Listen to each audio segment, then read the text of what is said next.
बाब सिफती सलाह, ये किताब सलाह का सबसे अहम बाब है, अवाम के लिए भी, उलमा के लिए भी, मर्दों के लिए भी, औरतों के लिए भी, क्योंकि हम जो कुछ सीखते हैं नमाज के बारे में उसका हासिल यही है कि हम नमाज को सही तौर पर पढ़ सकें। नमाज के जो शराइत हैं, जो अरकान हैं, सुनन हैं, वगैरह वगैरह हैं, ये इल्मी तौर पर मुफीद हैं। एक तालिब इल्म को इन बातों से वाकिफियत होना चाहिए ताकि वो गलती हो जाए तो उसको दूर कर सके और उसके अलावा लोगों के जो मसाइल हैं उनको हल कर सके। लेकिन बुनियादी तौर पर जिस चीज़ की ज़रूरत होती है कि वो सही तौर पर नमाज को पढ़ सके, तो यही वो बाब है जिसमें नमाज का तरीका बताया गया। इसको मैं पढ़ूंगा, एक पैराग्राफ जो बहुत बड़ा है, तकरीबन आधे सफ़े का पैराग्राफ है। पहले मैं उसकी इबारत को पढ़ूंगा, उसके बाद फिर मैं सिर्फ तर्जुमा करूंगा शरह के बगैर। तीसरे मरहले में हम उनकी शरह करेंगे। और जैसा कि मैंने बार बार जिक्र किया कि हम जब कोई किताब पढ़ते हैं तो वो एक मजहब की किताब है, वो फिर जो मुरतब की गई एक खास मजहब के पस मंजर में मुरतब की गई, तो उनमें कुछ बातें ऐसी भी हैं जो कि बहुत सी बातें कवी हैं, एक ही तरह की हैं जैसे तमाम मज़ाहिब में हैं, लेकिन कुछ बातें ज़ईफ़ भी हैं तो हम उनकी भी निशानदेही करेंगे। और कुछ बातें ऐसी भी हैं जो जिनमें इज्तिहाद पाया जाता है तो उन्होंने राजिह राय को ली है, और कुछ ऐसी हैं जिसमें उन्होंने मरजू राय को ली है, हम उनकी भी वजाहत करेंगे। तो हम अला बसीरा पढ़ेंगे, यानी वाज़ेह तौर पर जो ज्यादा सही होना चाहिए, जो राजिह होना चाहिए, उसी की रोशनी में हम पढ़ेंगे। लेकिन ये हमारे तीसरे मरहले में होगा।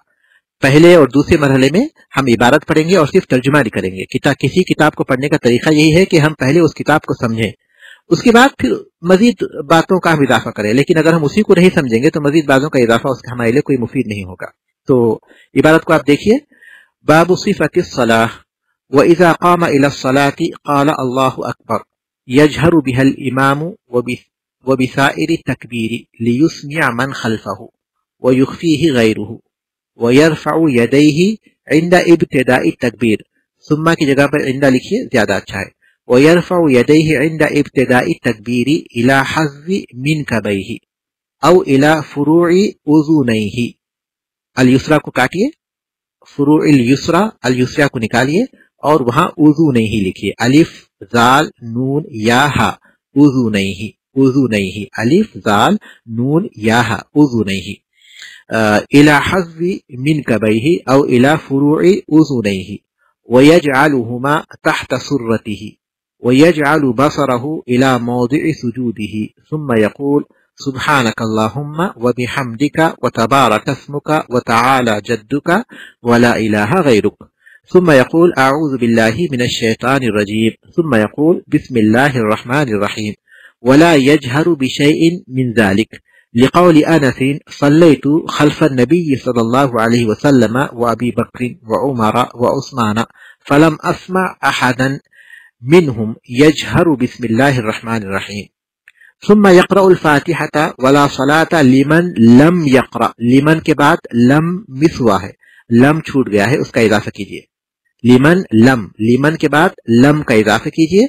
लिमन लम यक़रा बिहा इल्ला अल मअमूम फ़इन्न क़िराअतल इमाम लहू क़िराअतुन व युस्तहब्बु अन यक़रा फ़ी सकतातिल इमाम व फ़ीमा ला यजहरु फ़ीहि।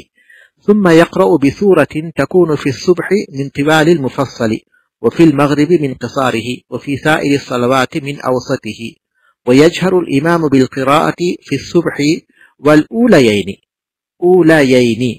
ऊलयैनि मिनल मग़रिबि वल इशाई व युसिर्रु फ़ीमा अदा ज़ालिक।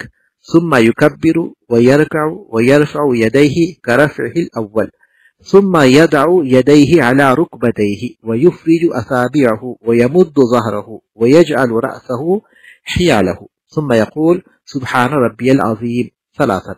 सुम्मा यरफ़अु रअसहु क़ाइलन समिअ अल्लाहु लिमन हमिदा व यरफ़अु यदैहि करफ़इल अव्वल फ़इज़ा अतदल क़ाइमन क़ाल रब्बना लकल हम्द मिल्अ अस्समावाति व मिल्अल अर्दि व मिल्अ मा शिअत मिन शैइन बअद व यक़्तसिरुल मअमून अला क़ौलि रब्बना व लकल हम्द सुम्मा यख़िर्रु साजिदन मुकब्बिरन व ला यरफ़अु यदैहि व यकूनु अव्वल मा यक़अु अलल अर्दि मिन्हु रुकबताहु सुम्मा कफ़्फ़ाहु सुम्मा जबहतहु सुम्मा अनफ़हु व युजाफ़िया आदुदैहि अन जंबैहि ويجافي عضديه عن جنبيه وبطنه عن فخذيه ويجعل يديه حظ منكبيه ويكون على أطراف قدميه ثم يقول سبحان ربي الأعلى ثلاثا ثم يرفع رأسه مكبرا ويجلس مفترشا فيفرش رجله اليسرى ويجلس عليها وينصب اليمنى ويثني أصابعها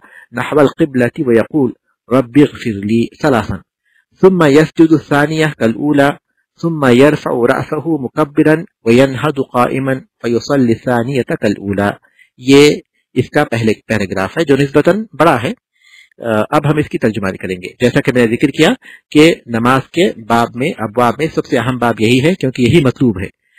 آدمی نماز کے مسائل بھلے ہی نہ جانتا ہو لیکن یہ طریقہ جان لے تو اس کے لیے بہت بڑی بات ہے کہ وہ نماز کو صحیح طور پر پڑھ لے، کیونکہ اللہ کے رسول صلی اللہ علیہ وسلم نے فرمایا صلو کما رأیتمونی اصلی، کہ تم نماز ویسے پڑھو جیسے تم نے مجھے نماز پڑھتے ہوئے دیکھا ہے، رسول اکرم صلی اللہ علیہ وسلم کے طریقے کے مطابق. اس طریقے میں کچھ باتیں ایسی ہیں جو متفق علیہ ہیں، کچھ باتیں ایسی ہیں جو مختلف ہی ہیں. ہماری یہ ذمہ داری ہوگی کہ جو متفق علیہ مسائل ہیں ان میں ہم کسی سے اختلاف نہ کریں، جو مختلف ہی ہیں ان میں ہم راجح قول کو لیں اور ان پر عمل کریں. تو اس بات کا پورا امکان ہے کہ ہم نماز کو ویسے پڑھ سکیں گے جیسے کہ اللہ کے رسول صلی اللہ علیہ وسلم نے اسے پڑھا ہے. ٹھیک ہے، ترجمے کی طرف دیکھیے. باب صفت الصلاۃ، نماز کی کیفیت، نماز کی کیفیت کا باب. باب صفت الصلاۃ، نماز کی کیفیت کا باب. وَإِذَا قَامَ إِلَى الصَّلَاةِ، اور جب نماز کے لیے کھڑا ہو، قال تو کہے اللہ اکبر، اللہ اکبر. وَإِذَا قَامَ إِلَى الصَّلَاةِ قال اللہ اکبر، اور جب نماز کے لیے کھڑا ہو تو اللہ اکبر کہے. یجہر بها الامام، امام اسے بلند آواز سے کہے. یجہر بها الامام، امام اسے بلند آواز سے کہے. وبسائر التکبیر، اور ساری تکبیرات کو. لیسمع من خلفہ، تاکہ اپنے پیچھے والوں کو سنائے، یعنی مقتدیوں کو سنائے. لیسمع، تاکہ سنائے، من خلفہ، اپنے پیچھے والوں کو. یجہر بها الامام، امام اسے بلند آواز سے کہے. وبسائر التکبیر، اور ساری تکبیرات کو. لیسمع من خلفہ، تاکہ اپنے پیچھے والوں کو، مقتدیوں کو سنائے. ویخفیہ غیرہ، اور اسے آہستہ سے کہے دوسرے، امام کے علاوہ دوسرے. ویخفیہ، اور اسے چھپائے یعنی آہستہ کہے، غیرہ دوسرے تمام. ویرفع یدیہ، یعنی مقتدی اس کو آہستہ سے کہے. ممکن ہے منفرد جو اکیلا نماز پڑھتا ہے وہ بھی اس کو احساس سے کہے، لیکن ہم تشریح میں بات دیں گے انشاءاللہ. وَيَرْفَعُ يَدَيْهِ عِنْدَ ابْتِدَاءِ التَّكْبِيرِ، اور اپنے دونوں ہاتھوں کو اٹھائے تکبیر کے شروع کرتے وقت. وَيَرْفَعُ يَدَيْهِ عِنْدَ ابْتِدَاءِ التَّكْبِيرِ، اور اپنے دونوں ہاتھوں کو تکبیر کے وقت پر اٹھائے. إِلَى حَذْوِ مِنْكَبَيْهِ، اپنے مونڈھوں کے برابر تک، کاندھے، منکب کاندھے، دونوں کاندھے یعنی دونوں مونڈھوں کے برابر تک اپنے ہاتھوں کو اٹھائے، دونوں کاندھوں کے برابر تک. او الی فروع اذنیہ، یا کانوں کی لو تک. فروع کانوں کے لو کو کہتے ہیں، کان کے ابتدائی حصے کو، کان کی جو جڑ ہے ابتدائی حصہ ہے اسے کہتے ہیں فروع. او الی فروع اذنیہ، یا اپنے دونوں کانوں کی لو تک. پھر ایک بار دیکھیے. وَيَرْفَعُ يَدَيْهِ عِنْدَ ابْتِدَاءِ التَّكْبِيرِ، اور اپنے دونوں ہاتھوں کو بلند کرے، اٹھائے تکبیر کے شروع میں. إِلَى حَذْوِ مِنْكَبَيْهِ، اپنے مونڈھوں کے برابر تک. او إِلَى فُرُوعِ أُذُنَيْهِ، یا اپنے کان کے لو تک. وَيَجْعَلُهُمَا تَحْتَ سُرَّتِهِ، اور اپنے ہاتھوں کو ناف کے نیچے رکھے. وَيَجْعَلُهُمَا، اور اپنے دونوں ہاتھوں کو رکھے. تحت سرته، اپنے ناف کے نیچے. وَيَجْعَلُ بَصَرَهُ إِلَى مَوْضِعِ سُجُودِهِ، اور اپنی آنکھوں کو سجدے کے مقام پر رکھے، یعنی اپنی آنکھوں سے سجدے کے مقام کی طرف دیکھے. وَيَجْعَلُ بَصَرَهُ إِلَى مَوْضِعِ سُجُودِهِ، اور آنکھوں سے سجدے کے مقام کی طرف دیکھے. ثم يقول، پھر کہے سبحانک اللہم، پاک ہے تو اے اللہ. وبحمدک، اور تیری ہی تعریف ہے. وتبارک اسمک، اور تیرا نام بلند ہے، بابرکت ہے، بابرکت ہے. وتبارک اسمک، اور تیرا نام بابرکت ہے. وتعالی جدک، اور تیری شان بلند ہے. ولا الہ غیرک، اور تیرے سوا کوئی معبود نہیں. پاک ہے تو اے اللہ، اور تیری ہی تعریف ہے، تیرا نام بابرکت ہے، تیری شان بلند ہے، اور تیرے سوا کوئی معبود نہیں. ثم یقول، پھر کہے اعوذ باللہ من الشیطان الرجیم، پناہ میں آتا ہوں میں اللہ کی شیطان مردود سے، پناہ میں آتا ہوں میں اللہ کی شیطان مردود سے. ثم یقول، پھر کہے بسم اللہ الرحمن الرحیم، شروع کرتا ہوں میں اللہ کے نام سے جو بڑا مہربان اور رحم کرنے والا ہے. ولا یجہر بشیء من ذالک، اور ان میں سے کوئی بھی چیز بلند آواز سے نہ کہے. ولا یجہر، اور بلند آواز سے نہ کہے، بشیء کوئی بھی چیز، من ذالک بلند آواز سے. تین چیزیں انہوں نے ذکر کی یہاں، سبحانک اللہم، اعوذ باللہ من الشیطان الرجیم اور بسم اللہ الرحمن الرحیم. اور کہا ولا یجہر بشیء من ذالک، ان میں کوئی چیز بلند آواز سے نہ کہے. لقول انس، انس رضی اللہ تعالیٰ عنہ کے اس قول کی وجہ سے، صلیت خلف النبی صلی اللہ علیہ وسلم، میں نے نبی کریم صلی اللہ علیہ وسلم کے پیچھے نماز پڑھی. وہ ابی بکر، اور ابو بکر رضی اللہ تعالیٰ عنہ کے پیچھے.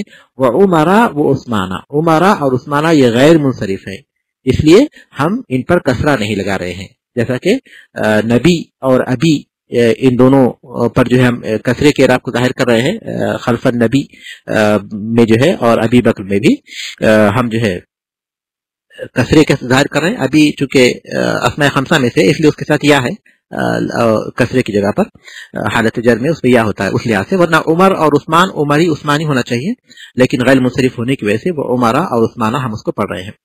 تو وہ کہتے ہیں کہ صلیت خلف النبی صلی اللہ علیہ وسلم و ابی بکر و عمر و عثمان، میں نے نماز پڑھی وہ نبی کریم صلی اللہ علیہ وسلم، ابو بکر اور عمر اور عثمان رضی اللہ تعالی عنہم کے پیچھے.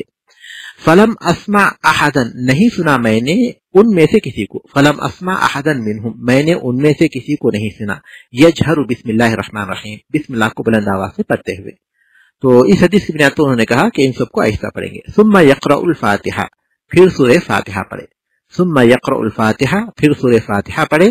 ولا صلاۃ لمن لم یقرأ بها الا المامون، اور نماز نہیں ہوتی جو اسے نہ پڑھے سوائے مقتدی کے.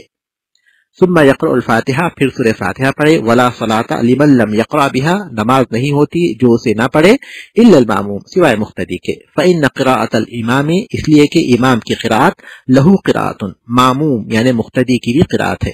فإن قراءۃ الامام لہو قراءۃ، اس لیے کہ امام کی قراءت مقتدی کی بھی قراءت ہے.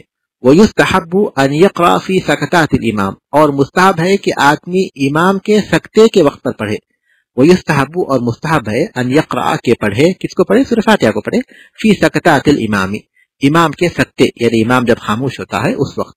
وفیما لا یجہر فیہ، اور اس جگہ پر جہاں وہ بلند آواز سے نہیں پڑھتا، اور اس مقامات پر جہاں وہ بلند آواز سے نہیں پڑھتا. فیما لا یجہر فیہ، اور ان میں جہاں وہ بلند آواز نہیں کرتا. ثم یقرأ بسورہ، پھر کوئی سورت پڑھے. سورہ فاتحہ کے بعد کہتے ہیں ثم یقرأ بسورۃ، پھر کوئی سورت پڑھے. تکون فی الصبح من طوال المفصل، جو صبح کی نماز میں، فجر کی نماز میں طوال مفصل سے ہو. تکون فی، میں شرح جیسا کہ ذکر کیا بعد میں بتاؤں گا، لیکن فی الحال آپ ترجمے پر غور کیجئے، اور میں چاہ رہا ہوں کہ آپ صحیح طور پر سن لیں، لکھ لیں، اس کے بعد پھر سمجھ بھی سکیں گے. تکون فی الصبح من طوال مفصل، قرات کیا ہو، سورہ کی قرات کیا ہو، صبح کی نماز میں طوال مفصل سے پڑھے. وفی المغرب من قصارہ، اور مغرب کی نماز میں قصار مفصل سے پڑھے، اور مغرب کی نماز میں قصار مفصل سے پڑھے. وفی سائر الصلاۃ، اور ان کے علاوہ باقی نمازوں میں من اوسطہ، وسعت مفصل سے پڑھے. وسعت مفصل یعنی مفصل کے جو اوسط صورتیں ہیں ان سے پڑھے. وفی سائر الصلوات، اور ساری نمازوں میں من اوسطہ، وسعت مفصل سے پڑھے. وسعت، میں نے کہا وسعت، واو سین الف تا، واو سین الف تا، وسعت، آپ اس کو ایسے لکھ سکتے ہیں. ویجہر الامام بالقراءۃ، اور امام بلند آواز سے قرات کرے. فی الصبح، فجر کی نماز میں.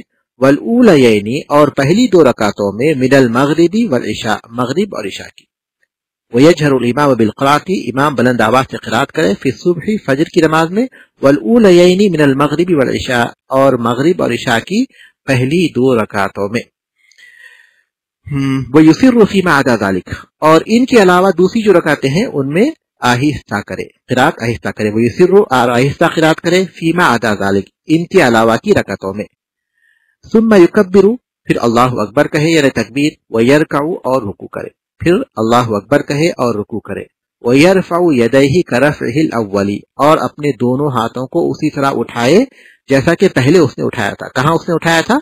تکبیر تحریمہ کے وقت. تکبیر تحریمہ کے وقت جیسے اس نے ہاتھ اٹھائے تھی، اس وقت بھی اسی طرح ہاتھ اٹھائے. ثم یضع یدیہ علی رکبتیہ، پھر اپنے دونوں ہاتھوں کو اپنے گھٹنوں پر رکھے. ثم، پھر یضع یدیہ، रुकू के कैफियत को बता रहे हैं, कैसे रुकू होना चाहिए। तो कहते हैं सुम्मा यदउ यदैहि, के अपने दोनों हाथों को रखे, अला रुकबतैहि, अपने घुटनों पर, वयुफ्रिजु असाबिअहु, और अपनी उंगलियों को खुला रखे, अपनी उंगलियों को खुला रखे, बुलंद ना करे, बंद ना करे। वयमुद्दु ज़हरहु, अपनी पीठ को फैलाए, वयजअलु रअसहु हियालहु, और अपने सर को दुरुस्त तौर पर रखे, यानी पीठ के बराबर रखे, सर को ना तो बिल्कुल झुकाए और ना ही बुलंद करे। हियाल यानी उसके बिल्कुल बराबर, अपनी पीठ के बराबर दरमियानी तौर पर रखे। फिर एक बार इसका तर्जुमा देख लिया, सुम्मा यज़अउ यदैहि अला रुकबतैहि, पर अपने दोनों हाथों को अपने घुटनों पर रखे, वयुफ्रिजु असाबिअहु, और अपनी उंगलियों को खुला रखे, वयमुद्दु ज़हरहु, यक़ूल, फिर कहे सुब्हाना रब्बियल अज़ीम, पाक है मेरा रब अजमत वाला, सलासन तीन मरतबा सुब्हान रब्बिल अज़ीम कहे। सुम्मा यरफ़उ रासहु क़ाइलन, फिर अपने सर को उठाए ये कहते हुए, समी अल्लाहु लिमन हमिदा, अल्लाह ताला ने सुन ली जिसने उसकी तारीफ की। सुम्मा यरफ़उ रासहु क़ाइलन समी अल्लाहु लिमन हमिदा, फिर अपने सर को उठाए ये कहते हुए, समी अल्लाह, अल्लाह ने उसकी सुन ली जिसने उसकी तारीफ की। वयरफ़उ यदैहि करफ़इल अव्वली, और अपने दोनों हाथों को उठाए जैसा कि पहली बार उसने उठाया था तकबीर तहरीमा के वक्त पर। फ़इज़ा अतदल क़ाइमन, फिर जब अच्छी तरह एतदाल के साथ खड़ा हो जाए, जब एतदाल के साथ खड़ा हो जाए, फ़इज़ा अतदल क़ाइमन, एतदाल के साथ वो खड़ा हो जाए, यानी रुकू से उठते वक्त जब वो एतदाल, रुकू से उठने के बाद एतदाल के साथ खड़ा हो जाए, क़ाला, कहे रब्बना लकल हम्द, ऐ हमारे रब तेरे ही लिए तारीफ है, मिल अस्समावाती व मिल अल अर्दी, आसमानों के बराबर और जमीनों के बराबर, व मिल मा शिअत मिन शैइन बादु, वमा बैनहुमा के अल्फाज नहीं है, और उन तमाम चीजों के बराबर जो आसमान और जमीन के दरमियान में है, व मिल मा शिअत मिन शैइन बादु, और उन तमाम हर उस चीज के बराबर जो इसके बाद जो तू चाहे, इसके बाद हर वो चीज जो तू चाहे उसके बराबर है। लकल हम्द, हमारे रब तेरी ही तारीफ है, मिल अस्समावाती, आसमानों के बराबर, व मिल अल अर्दी, और जमीनों के बराबर, व मिल मा शिअत मिन शैइन बादु, और इसके बाद जो चीज तू चाहे उसके बराबर। व यख्तसिरुल मामून अला कौल, मामूम यानी मुक्तदी, मामूम के माने मुक्तदी, मामूम यानी मुक्तदी इख्तिसार करे सिर्फ ये कहने पर रब्बना लकल हम्द, यानी मामूम सिर्फ रब्बना लकल हम्द कहे, यानी वो समी अल्लाहु लिमन हमिदा ना कहे, समी अल्लाहु लिमन हमिदा ना कहे, ये कहे। व यख्तसिरु अल मामून अला कौली रब्बना वलकल हम्द, यानी मुक्तदी सिर्फ रब्बना वलकल हम्द कहे। सुम्मा यखिरु साजिदन, फिर सजदा करे, फिर गिर पड़े सजदे में, यानी सजदा करे। सुम्मा यखिरु साजिदन मुकब्बिरन, फिर सजदे में जाए तकबीर कहते हुए, वला यरफ़उ यदैहि, और अपने हाथों को ना उठाए, यहाँ रफ़ यदैन न करे, सजदे में जाते हुए रफ़ यदैन न करे। व यकूनु अव्वल मा यक़उ अलल अर्दी, और जमीन पर जो सबसे पहली चीज वो रखे, व यकूनु, और हो, अव्वल मा यक़उ अलल अर्दी, वो जो जमीन पर रखे, यानी जमीन पर सबसे पहली चीज वो रखे क्या, मिन्हु, उसमें से, रुकबताहु, अपने दोनों घुटने, सजदे में जाते हुए मौलिफ रहमतुल्लाह अलैह कहते हैं, व यकूनु अव्वल मा यक़उ अलल अर्दी, कि जमीन पर जो सबसे पहली चीज वाक़े हो यानी रखे, रुकबताहु, अपने दोनों घुटनों को, सुम्मा कफ़ाहु, फिर अपने हथेलियों को, सुम्मा जबहतहु, फिर अपनी पेशानी को, वो अनफहु, और अपनी नाक को, पहले दोनों घुटने रखे, फिर दोनों हथेलियां रखे, फिर पेशानी और नाक रखे। वो युजाफी आदुदैहि अन जंबैहि, और अपने बाजुओं को अपने पहलुओं से दूर रखे, अपने दोनों जो बाजू हैं अपने पहलुओं से मिलाकर न रखे, सुकेड़ कर न रखे, बल्कि उनको दूर रखे। वो बतनहु अला फखिज़िही, और अपने पेट को अपनी रान से दूर रखे, अपने पेट को यानी मिला ना दे अपने पेट को, बल्कि उनमें फासला रखे।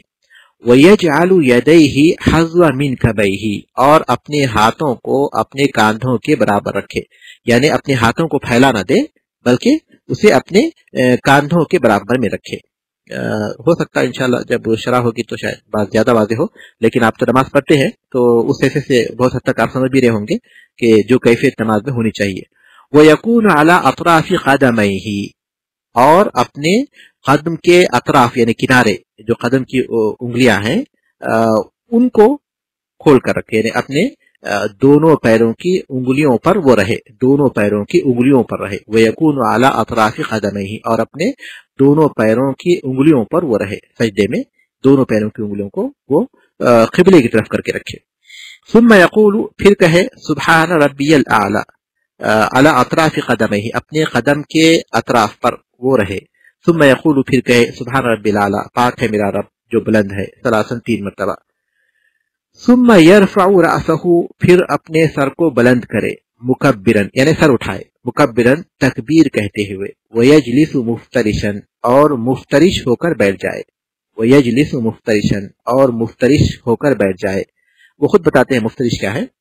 फयफ्रुशु रिजलहुल युसरा, बिछा दे अपने बाएं पैर को, लेफ्ट बिछा दे अपने बाएं पैर को। फयफ्रिशु रिजलहुल युसरा, अपने बाएं पैर को बिछा दे। वयजलिसु अलैहा, और उस पर बैठ जाए, अपने बाएं पैर को बिछाकर उस पर बैठ जाए।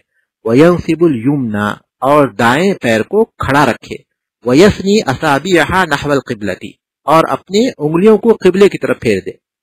बाएं पैर को फैलाकर बिछाकर उस पर बैठ जाए और अपने दाएं पैर को खड़ा रखे, उसकी उंगलियों को क़िबले की तरफ करे। वयस्नी असाबिहा, और मोड़ दे उसकी उंगलियों को नहवल क़िबलती, क़िबले की तरफ। वयक़ूल, और कहे रब्बिग़फिरली, यानी सजदे के बाद बैठने की हालत जो बताई उन्होंने, उसके बाद कहा कि वो कहे रब्बिग़फिरली, ऐ मेरे रब मुझे बख्श दे, सलासन 3 दफा। सुम्मा यस्जुदु लिस्सानिया, सुम्मा यस्जुदु सानिया, फिर दूसरा सजदा करे, कल ऊला, पहले सजदे ही की तरह। सुम्मा यस्जुदु सानियता कल ऊला, फिर दूसरा सजदा पहले सजदे ही की तरह करे। सुम्मा यरफ़उ रअसहु मुकब्बिरन, फिर अपने सर को उठाए, यानी अपना सर उठाए तकबीर कहते हुए। दूसरा सजदा उसने किया, उसके बाद वो सर उठाए तकबीर कहते हुए। वयनहदु क़ाइमन, और खड़ा हो जाए। फयुसल्ली अस्सानिया, और दूसरी रकात पढ़े, कल ऊला, पहली रकात की तरह, दूसरी रकात भी पहली रकात की तरह पढ़े।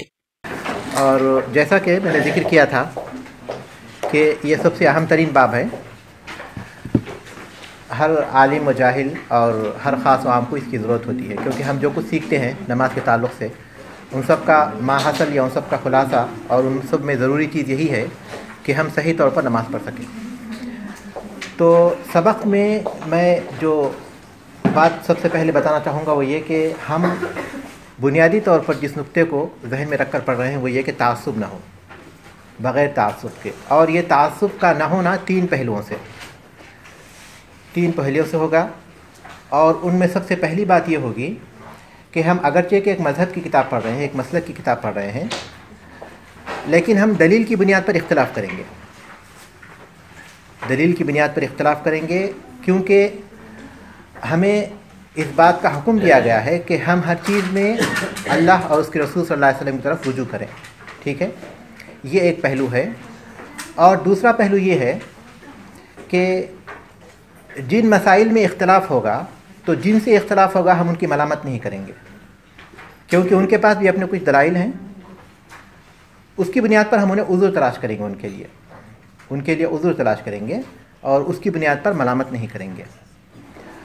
और तीसरा पहलू ये होगा कि ये जो कुछ भी इख्तिलाफ़ हम महसूस करते हैं ये फ़ुरूआत में है, उसूल में नहीं है। यानी किसी का इख्तिलाफ़ इसमें नहीं है कि सजदा करना चाहिए या नहीं करना चाहिए, रुकू होना चाहिए या नहीं होना चाहिए, इसमें नहीं है, फ़ुरूआत में है, जिसका ज़्यादातर ताल्लुक़ सुन्नतों से है। तो इसकी बुनियाद पर हम किसी के नमाज़ों के न होने के फ़तवे नहीं देंगे। जो मुखालिफत करेंगे या फिर जिनसे हम इख्तिलाफ़ करेंगे तो हमारे अपने इस इख्तिलाफ़ की बुनियाद पर किसी के नमाज़ों के ज़ाय होने के फ़तवे नहीं देंगे। ठीक है, क्योंकि इसका ताल्लुक़ जो है फ़ुरूआत से है, उसूल से नहीं है। इस सबक के दौरान आप ये भी महसूस करेंगे कि कुछ बातें हमारी ऐसी हैं जो हम जिस पर अमल कर रहे हैं उसके ख़िलाफ़ है, और ये मुमकिन भी है क्योंकि दीन के मामले में आम तौर पर हमारा जो मिजाज है वो ये कि हम तहक़ीक़ नहीं करते जैसे दुनिया के कामों में तहक़ीक़ करते हैं। तो ये जो इख्तिलाफ़ है दलील की बुनियाद पर है तो हम कबूल करेंगे, और अगर दलील की बुनियाद पर नहीं है तो हम उसको रद्द कर देंगे। ठीक है, तो अब आइए सबक की तरफ। मैं तर्जुमा तो कर चुका हूँ, लेकिन फिर भी जब जो चीज़ समझानी होगी उसका तर्जुमा मुझे करना पड़ेगा, मैं करूँगा। व इज़ा क़ाम इला सलाति क़ाल अल्लाहु अकबर, और जब खड़ा हो नमाज के लिए तो कहे अल्लाहु अकबर। मौलवी रहमतुल्लाह अलैह ने नमाज का आगाज़ किया अल्लाहु अकबर से, जबकि नमाज शुरू होती है नीयत से, लेकिन उन्होंने नीयत का जिक्र इसलिए नहीं किया कि नीयत शुरू में से है और वो नमाज से पहली होती है, और जब नमाज शुरू होती है तो सबसे पहली चीज़ जो कहते हैं वो है अल्लाहु अकबर, अल्लाहु अकबर। रसूल सल्लल्लाहु अलैहि वसल्लम ने कहा मिफ्ताहुस्सलाति अत-तुहूर व तहरीमुहत तकबीर व तहलीलुहत तस्लीम, नमाज की चाबी पाकी है जिसका ताल्लुक़ वुदू से है, और उसको हराम करने वाली चीज़ तकबीर है, यानी वो चीज़ें जो अब तक हलाल थी नमाज में दाखिल होने के बाद हराम हो जाती हैं, और फिर उसको हलाल करने वाली चीज़ जो चीज़ें हराम थी अब हलाल हो जाती हैं वो है सलाम। तो तकबीर तहरीमा इसको इसीलिए कहते हैं कि अब तक दो चीज़ें हलाल थीं वो अब हराम हो जाती हैं, आदमी मुकम्मल तौर पर नमाज में दाखिल हो जाता है। तो सबसे पहली चीज़ है अल्लाहु अकबर, और ज़रूरी है कि वो इन्हीं अल्फाज के साथ हो, अल्लाहु आज़म या अल्लाहु अजल, इस तरह के अल्फाज कोई कहता है तो तकबीर तहरीमा उसकी अदा नहीं होती, और जिसकी तकबीर नहीं होती उसकी नमाज ही शुरू नहीं होती, जिसकी तकबीर तहरीमा ना हो उसकी नमाज ही शुरू नहीं होती, क्योंकि वो उसको जो है हराम करने वाली चीज़ क्या है, तकबीर है। तो अल्लाहु अकबर के अल्फाज में होना ज़रूरी है, तकबीर के अल्फाज, इसमें कोई तब्दीली नहीं होगी। वो लोग जो कि मस्जिद में उस वक्त पहुँचते हैं जबकि इमाम रुकू में होता है, उस वक्त झुकते हुए वो अल्लाहु अकबर कहते हैं, तो उनको अच्छी तरह समझना चाहिए कि उनकी तकबीर नहीं हुई। क्यों? क्योंकि देखिए मौलिफ रहमतुल्लाह ने कहा वइज़ा क़ाम इला सलाती, जब नमाज के लिए खड़ा हो, तो इसका मतलब ये कि तकबीर तहरीमा जो होती है क़ियाम की हालत में होती है, रुकू की हालत में नहीं होती। तो जो लोग मस्जिद में उस वक्त पहुँचे जबकि इमाम रुकू में हो और वो झुकते हुए अल्लाहु अकबर कहें, तो उसका मतलब ये कि उन्होंने तकबीर तहरीमा नहीं कही बल्कि इंतकाल की तकबीर उन्होंने कही है। तो ज़रूरी होगा कि वो नमाज का फिर से आगाज़ करें, इस बात को अच्छी तरह याद रखिए। यजहरु बिहल इमामु व बिसाइरि तकबीर, इमाम इसको बुलंद आवाज़ से कहेगा और सारी तकबीरात को इमाम बुलंद आवाज़ से कहेगा, इसलिए कि मुक्तदी उसकी इक़्तिदा करने वाले हैं। जब इमाम की आवाज़ नहीं आएगी तो मुक्तदी उसकी इक़्तिदा करेंगे कैसे, तो इसलिए उसे बुलंद आवाज़ से कहना पड़ेगा। और बाकी सारी तकबीरात को, तकबीरात इसके अलावा भी हैं जिनको तकबीर इंतकाली कहते हैं, जैसे आदमी रुकू में जाते हुए तकबीर कहता है, उसी तरह सजदे में जाते हुए तकबीर कहता है, ये तकबीरात इंतकाली हैं। पहली तकबीर क्या कहलाती है, तकबीर तहरीमा, और बाकी जितनी भी तकबीरात हैं वो क्या कहलाती हैं, तकबीरात इंतकाली। 4 रकात वाली नमाज में तकबीरात 22 मरतबा होती हैं, 4 रकात वाली नमाज में तकबीरात 22 मरतबा होती हैं, 3 रकात वाली नमाज में 17 दफ़ा और 2 रकात वाली नमाज में 11 दफ़ा होती हैं तकबीर तहरीमा को मिलाकर। ये तकबीरात हैं जो इमाम और मुक्तदी दोनों को कहना है। मुनफरिद को तो कहना ही है आदमी जब अपने तौर पर नमाज़ पढ़ता है, लेकिन जब इमाम के साथ नमाज़ पढ़ेगा तो भी मुनफरिद कहेगा, इमाम तो कहेगा ही। लियुस्मिया मन खल्फहु यजहरु बिहल इमामु व बिसाइरि तकबीरी, इमाम इसको बुलंद आवाज़ से कहेगा और सारी तकबीरात को, जिनको क्या कहते हैं, तकबीरात इंतकाली, तकबीरात इंतकाली, यानी एक अमल से दूसरे अमल की तरफ, एक रुकू से दूसरी अमल की तरफ मुंतकिल होने वाली तकबीर। लियुस्मिया मन खल्फहु, ताकि उन लोगों को सुना सके जो उसके पीछे हैं। वयुख्फीही गैरुहु, और उसके अलावा जो दूसरे होंगे वो उसे छुपाएंगे, यानी आहिस्ता से कहेंगे। क्यों? क्योंकि अगर मुक्तदी अगर बुलंद आवाज़ से कहेंगे तो ज़ाहिर है कि इमाम को तशवीश होगी और जो नमाज में शरीक हैं उन लोगों के लिए परेशानी की बात होगी। वयरफ़ाउ, ठीक है, यहाँ तक तो तकबीर की बात हो गई कि तकबीर किस अंदाज से कहना चाहिए, इमाम को, मुक्तदी को, मुनफरिद को, सब को।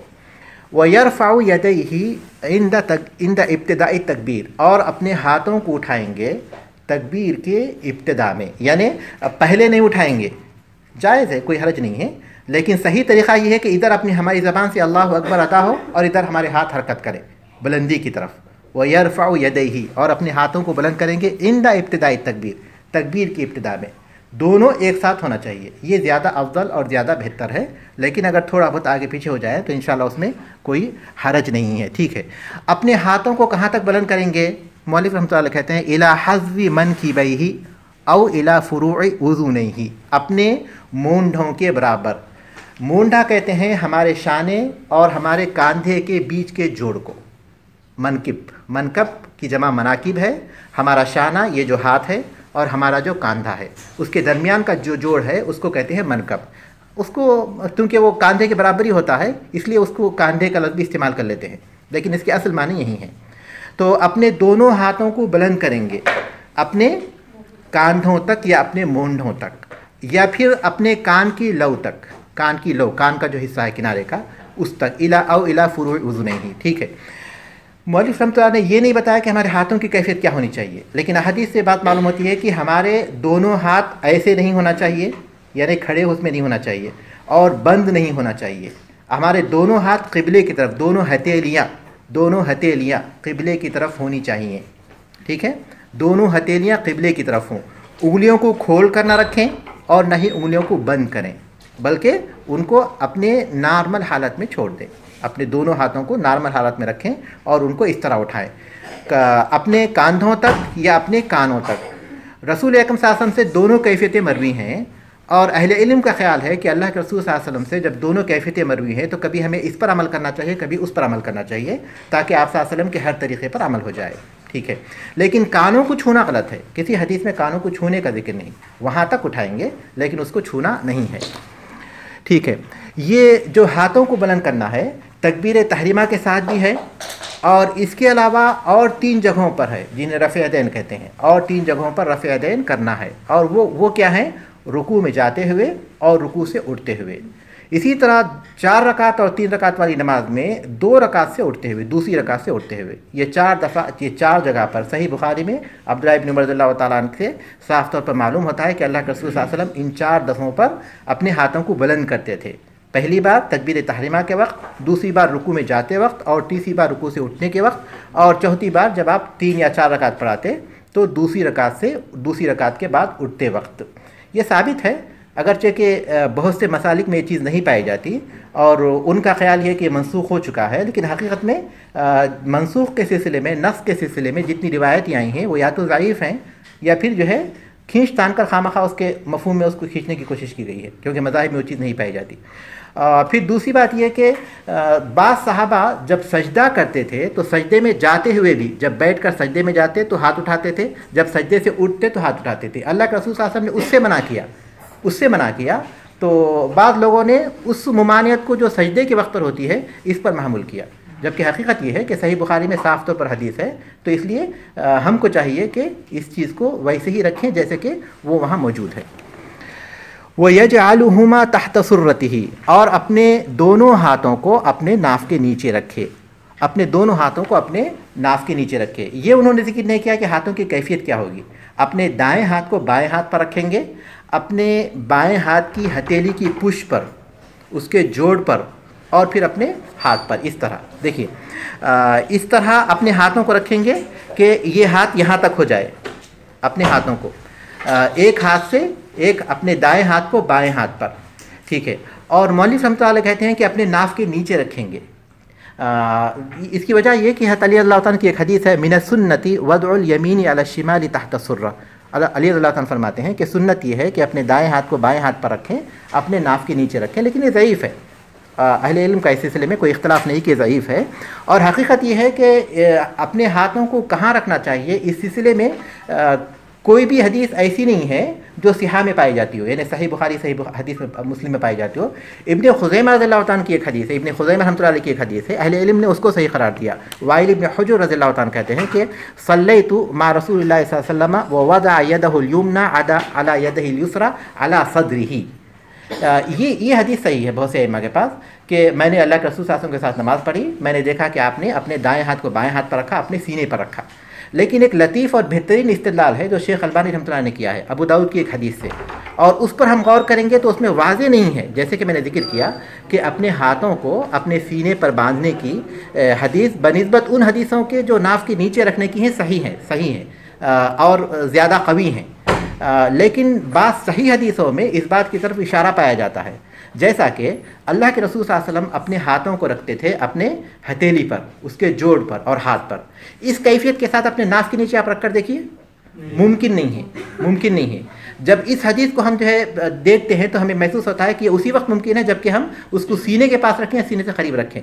شیخ البانی رحمۃ اللہ علیہ کہتے ہیں کہ اسی معنی کی ایک حدیث صحیح بخاری میں ہے، لیکن مجھے ابھی نہیں ملی، وہ میں نے اس کو تلاش کیا لیکن نہیں ملی، لیکن ابو داؤد کی حدیث بالکل صحیح ہے کہ آپ صلی اللہ علیہ وسلم اپنے ہاتھ پر، اپنے جوڑ پر اور پھر اس پر اپنے دائیں ہاتھ کو بائیں ہاتھ پر رکھتے تھے۔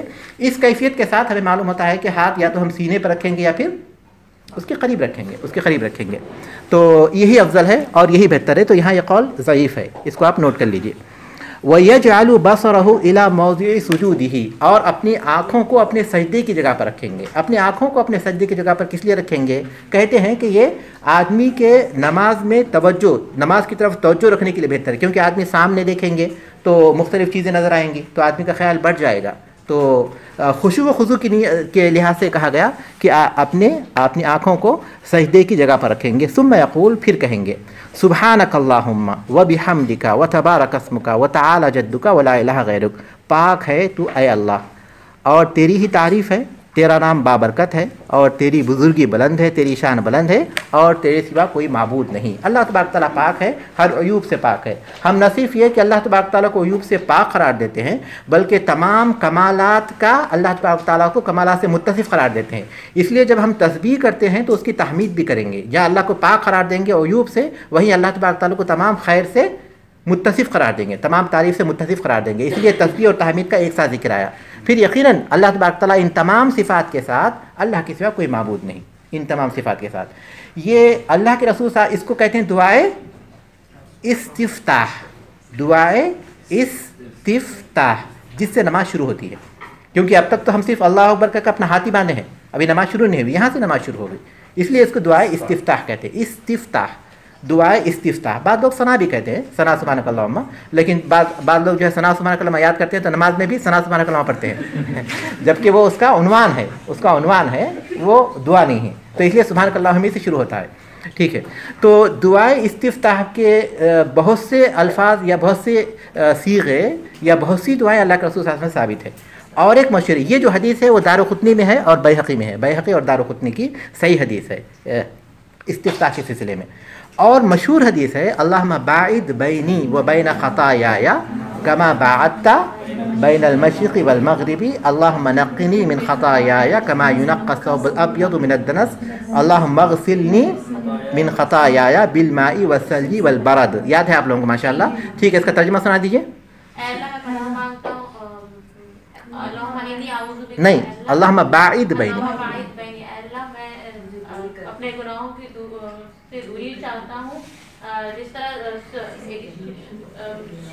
جیسا کہ مشرق اور مغرب میں دوری۔ کے بیچ میں اے اللہ میں اپنے گناہوں، اے اللہ میرے گناہ دھل دے پانی سے، اور یہ آخری پارٹ ہو گیا، اللہ کما ینقی الثوب الابیض من الدنس، دھلے ہوئے سفید کپڑے پہ داغ سے پاک ہوتا ہے، پاک ہو جاتا ہے، ٹھیک۔ اور آخر کی وہ ہے اللہ میرے گناہوں کو دھل دے پانی سے، برف سے اور اولوں سے۔ ٹھیک ہے، یہ جو ہے صحیح بخاری صحیح مسلم کی حدیث ہے، ماشاءاللہ صحیح بخاری صحیح مسلم کی حدیث ہے، اور بھی حدیثیں ہیں، لیکن ہم ان دو پر اکتفا کرتے ہیں۔ ان دونوں میں جو ہے زیادہ صحیح روایت کے اعتبار سے اللہم باعد بینی ہے، اللہم باعد بینی ہے، لیکن زیادہ بہتر اس مقام کے اعتبار سے سبحانک اللہم ہے۔ اسی لیے عمر بن خطاب رضی اللہ تعالیٰ اس کو پڑھتے تھے اور اسی کو سکھاتے تھے۔ کیونکہ اللہم باعد بینی دعا ہے ہمارے لیے، اور سبحانک اللہم یہ ثنا ہے اللہ تبارک تعالیٰ کی، اور جس عبادت میں ہم داخل ہو رہے ہیں اس عبادت میں ثنا افضل ہے اس مقام پر بنسبت اس کے، اس لیے علماء اس کو زیادہ افضل قرار دیتے ہیں، روایت کے اعتبار سے نہیں بلکہ اس مقام کے اعتبار سے۔ یہ مختصر بھی ہے، یاد ہو رہا اس کا آسان ہے بنسبت اس کے، تو بہرحال یہ پڑھیں یا پھر کبھی یہ پڑھیں کبھی وہ پڑھیں، زیادہ اچھا یہ ہے، کبھی یہ پڑھیں کبھی وہ پڑھیں، زیادہ اچھا یہ ہے، کیونکہ تاکہ ہر طرح کے صیغوں پر عمل ہو جائے۔ اس کے علاوہ جو صیغے ہیں وہ بھی ہم پڑھ سکتے ہیں، نہیں جمع کرنا چاہیے، اہل علم جو ہے اسے جمع کرنے سے منع کرتے ہیں، کیونکہ اللہ کے رسول صلی اللہ علیہ وسلم سے الگ الگ صحابہ کو آپ نے سکھائے تھے اور الگ الگ موقعوں پر پڑھے تھے، تو اس لیے جمع نہیں کریں گے اس کو، کبھی یہ کبھی وہ پڑھیں گے۔ اس کا فائدہ یہ بھی ہوگا کہ ہماری توجہ نماز کی طرف رہے گی، کیونکہ ہم لوگ جب کسی چیز کے عادی ہو جاتے ہیں، ہمیشہ سبحان اللہ پڑھتے ہیں، تو خود بخود ہمارے خیال میں وہ چیز آ جاتی ہے، ہمارے ذہن چاہے ہماری توجہ اس طرف ہو نہ ہو، لیکن ہم تبدیل کر پڑھتے رہیں گے تو خود بخود توجہ بھی دیں گے اس طرف، تو یہی زیادہ اچھا بھی ہے۔ ثم یقول اعوذ باللہ من الشیطان الرجیم، پھر کہے اعوذ باللہ من الشیطان الرجیم، پناہ میں آتا ہوں میں اللہ کی شیطان مردود سے۔ یہ جو اعوذ باللہ من الشیطان الرجیم ہم پڑھ رہے ہیں، یہ نماز کے لیے نہیں ہے بلکہ یہ تلاوت کے لیے ہے، کیونکہ تلاوت سے پہلے ہم کو اعوذ باللہ من الشیطان پڑھنے کا قرآن میں حکم دیا گیا سورۃ النحل میں، ٹھیک ہے، کیونکہ اگر یہ نماز سے پہلے ہوتا تو اس کا مقام کیا ہوتا؟ سبحانک اللہم سے پہلے ہوتا، سبحانک اللہم سے پہلے ہوتا، کیونکہ نماز تو وہاں شروع ہو چکی. اب یہ جو کہا، یہ جو ہم پڑھ رہے ہیں تلاوت کے لیے، اور یہ چونکہ قرآن کے آغاز میں ایک ہی مرتبہ پڑھنا ہے، اس لیے صرف نماز کے شروع میں پڑھیں گے. اس کے بعد صرف بسم اللہ پڑھیں گے. جب بھی ہم دوسری رکعت میں جب بھی ہم آئیں گے، اس کے بعد والی رکعت میں سورہ فاتحہ کے شروع میں بسم اللہ ہی پڑھیں گے. ثم یقول بسم اللہ الرحمن الرحیم، پھر کہے بسم اللہ الرحمن الرحیم. ولا یجہر بشیء من ذالک، ان میں سے کوئی بھی چیز بلند آواز سے نہ کہے. ولا یجہر بشیء من ذالک کہا مولوی رحمۃ اللہ نے کہ ان میں سے کوئی بھی چیز بلند آواز سے نہ کہے. تو ان میں کون سی چیزیں، تین چیزیں شامل ہیں؟ سبحانک اللہم، اعوذ باللہ من الشیطان الرجیم، بسم اللہ. ان میں سے کسی بھی چیز کو بلند آواز سے نہ کہے. کیوں؟ لقول انس بن مالک رضی اللہ عنہ کے اس قول کی وجہ سے، صلیت خلف النبی صلی اللہ علیہ وسلم، میں نے نماز پڑھی نبی کریم صلی اللہ علیہ وسلم کے پیچھے، وہ ابی بکر و عمر، ابو بکر اور عمر رضی اللہ تعالیٰ عنہما، و عثمان اور عثمان رضی اللہ تعالیٰ عنہ کے پیچھے. فلم اسمع احدا، میں نے نہیں سنا کسی کو، منہم ان میں سے، یجہر بسم اللہ الرحمن الرحیم، بسم اللہ الرحمن الرحیم کو بلند آواز سے پڑھتے ہوئے. سما امام شافعی رحمۃ اللہ علیہ کے، وہ کہتے ہیں کہ سورہ فاتحہ کا ایک پارٹ ہے، وہ سورہ فاتحہ کا ایک پارٹ ہے بسم اللہ الرحمن الرحیم، اس لیے وہ اس کو بلند آواز سے پڑھتے ہیں. لیکن جمہور اہل علم کہتے ہیں کہ سورہ فاتحہ کا پارٹ نہیں ہے، اور اسی کی تائید ہوتی ہے اس حدیث سے جو صحیح مسلم میں ہے، جس میں کہ حدیث قدسی میں اللہ تبارک تعالیٰ فرماتا ہے کہ قسمت الصلاۃ بینی و بین عبدی نصفین، میں نے نماز کو میرے اور بندے کے درمیان دو پارٹ میں تقسیم کر دیا، آدھا آدھا. جب وہ کہتا ہے کہ الحمدو، اللہ تبارک تعالیٰ کی اس حدیث قدسی سے معلوم ہوتا ہے کہ سورہ فاتحہ کا آغاز الحمدو سے ہوتا ہے. یہی زیادہ راجح ہے، اس لیے ہم ان تمام چیزوں کو آہستہ ہی کہیں گے. کبھی کبھی آدمی بلند آواز سے کہہ دے تاکہ اپنے پیچھے والوں کو سنا سکے، اگر وہ امام ہو تو کوئی حرج نہیں. جیسا کہ ابو ہریرہ رضی اللہ تعالیٰ سے یہ بات ثابت ہے کہ وہ کبھی کبھی اس کو بلند آواز سے بھی کہتے تھے. ثم یقرأ الفاتحہ، پھر سورہ فاتحہ پڑھے. یہاں ہم جتنے بھی چیزیں پڑھ رہے ہیں نا، صرف نماز کی کیفیت پڑھ رہے ہیں. اب اس میں فرائض کیا ہیں جنہیں ہم ارکان بھی کہتے ہیں، سنتیں کیا ہیں، وہ ہم بعد میں پڑھیں گے، وہ بعد میں آئے گا. کیونکہ اصل چیز نماز کا طریقہ ہے، اس طریقے کا ہم اہتمام کریں گے تو ساری چیزیں اس میں آ جائیں گی. جو ارکان ہم کو بتائے گئے نماز کے، یا پھر سنن بتائے گئے، یا مکروہات بتائے گئے، یا مبطلات باطل کرنے والی چیزیں بتائے گئی، اس لیے کہ کبھی نماز میں خلل واقع ہو گیا تو ہم اس کے حساب سے اس کو ٹھیک کریں، درست کریں، نہ یہ کہ اس کی بنیاد پر ہم فیصلے کریں. نہیں، بلکہ اصل چیز یہی ہے کہ ہم کیسے نماز پڑھتے ہیں. تو سورہ فاتحہ پڑھیں. ولا صلاۃ لمن لم یقرأ بها الا المأمون، اور نماز نہیں ہوتی جو اسے نہ پڑھے سوائے مقتدی کے. فإن قراءۃ الامام له قراءۃ، اس لیے کہ امام کی قراءت ہی اس کی قراءت ہے. یہاں بھی ہم مولوی رحمۃ اللہ سے اختلاف کریں گے اس چیز میں، بعد والی چیز میں، کیونکہ سب کا اس بات پر اتفاق ہے کہ سورہ فاتحہ پڑھیں گے منفرد کے لیے، جو تنہا نماز پڑھتا ہے، چاہے وہ مرد ہو یا عورت. ٹھیک ہے. امام کے پیچھے جب نماز پڑھتے ہیں تو اکثر اہل علم یہی کہتے ہیں کہ سری نماز میں پڑھنا چاہیے، سری. اور امام کے بعد والی دو رکعت، اگر وہ چار رکعت یا تین رکعت والی نماز ہے تو بعد کی رکعت میں بھی پڑھنا چاہیے. اس میں بھی اکثر اہل علم اتفاق کرتے ہیں. اختلاف جہاں ہوتا ہے وہی کہ اگر امام جب بلند آواز سے پڑھے تو مقتدی اس کے پیچھے پڑھے یا نہ پڑھے. تو مولوی رحمۃ اللہ علیہ کہتے ہیں کہ سورہ فاتحہ پڑھے، کیونکہ اس کے بغیر نماز نہیں ہوتی سوائے معموم کے، مقتدی کے، اس لیے کہ امام کی قراءت اس کی قراءت ہے. گویا مولوی رحمۃ اللہ علیہ کا مسلک یہ ہے کہ امام کے پیچھے جو نماز پڑھے گا، چاہے وہ جہری ہو یا سری ہو، کیونکہ انہوں نے الگ نہیں کیا جہری اور سری کو، چاہے جہری ہو یا سری ہو، دونوں صورتوں میں مقتدی خاموش رہیں گے، کیونکہ امام نے پڑھا ہے تو مقتدی کی قراءت ہو جائے گی. لیکن یہ رائے ضعیف ہے. صحیح رائے یہ ہے کہ مقتدی کو بھی پڑھنا چاہیے. سری میں تو پڑھنا چاہیے، اس میں اکثر اہل علم کا اتفاق ہے، اور جہری میں بھی پڑھنا چاہیے. اختلاف کی وجہ کیا ہے؟ قرآن کی وہ آیت ہے جو سورۃ الاعراف میں ہے، فَإِذَا قُرِئَ الْقُرْآنُ فَاسْتَمِعُوا لَهُ وَأَنصِتُوا، جب قرآن پڑھا جائے تو غور سے سنو اور خاموش ہو جاؤ. ٹھیک ہے. تو یہ جو اس سے استدلال کرتے ہیں وہ کہتے ہیں کہ جب قرآن پڑھا جاتا ہے، جس میں سورہ فاتحہ بھی شامل ہے، تو خاموش ہو جانا چاہیے. ٹھیک ہے. تو یہ دلیل جو ہے اپنے اس میں واضح نہیں ہے، ہم اس پر بات کریں گے. ٹھیک ہے. دوسری دلیل یہ ہے کہ من کان لہ امام فقراءتہ لہ قراءہ، جس کا کوئی امام ہو تو امام کی قراءت ہی اس کی بھی قراءت ہے. یہ ابن ماجہ کی حدیث ہے، لیکن یہ ضعیف ہے، تو ضعیف حدیث سے استدلال نہیں کیا جا سکتا. اب بچ جاتی ہے قرآن کی وہ آیت جس میں کہ اللہ تبارک تعالیٰ نے کہا کہ قرآن پڑھا جائے تو خاموشی کے ساتھ سنو. تو سب سے پہلی بات تو یہ کہ مکی صورت ہے، اور یہ اس پس منظر میں نازل ہوئی کہ جب قرآن پڑھا جاتا تھا تو مشرکین کیا کرتے تھے؟ آواز اور شور کرتے تھے، شور و غل کرتے تھے. تو اللہ تبارک تعالیٰ نے آداب بتایا کہ قرآن پڑھا جائے تو ہمیں خاموش ہونا چاہیے، خاموشی کے ساتھ اسے سننا چاہیے. اور یہ خاموش رہنے کا عمل ہی اتنا اہم عمل ہے کہ اللہ تبارک تعالیٰ کی رحمت اس کے بدلے میں حاصل ہوتی ہے. تو ایک ایسی چیز جو خاص پس منظر میں نازل ہوئی ہو، اس کو یہاں پڑھنے نہ پڑھنے پر استدلال نہیں کیا جا سکتا.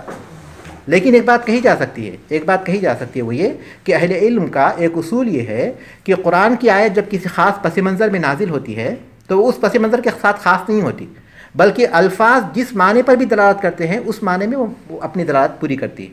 الفاظ, اس بات کو یاد رکھیے, کوئی خاص پس منظر صرف اس کے مفہوم کو واضح کرتا ہے, لیکن اس پس منظر کے ساتھ خاص نہیں ہو جاتی وہ آیت, بلکہ اس کے الفاظ سے اگر یہ دلیل ملتی ہے کہ اس سے وہ معنی نکلتے ہیں تو اس سے استدلال کیا جا سکتا ہے, کیونکہ قرآن کے الفاظ عام ہیں اور وہ ہدایت کی کتاب ہے.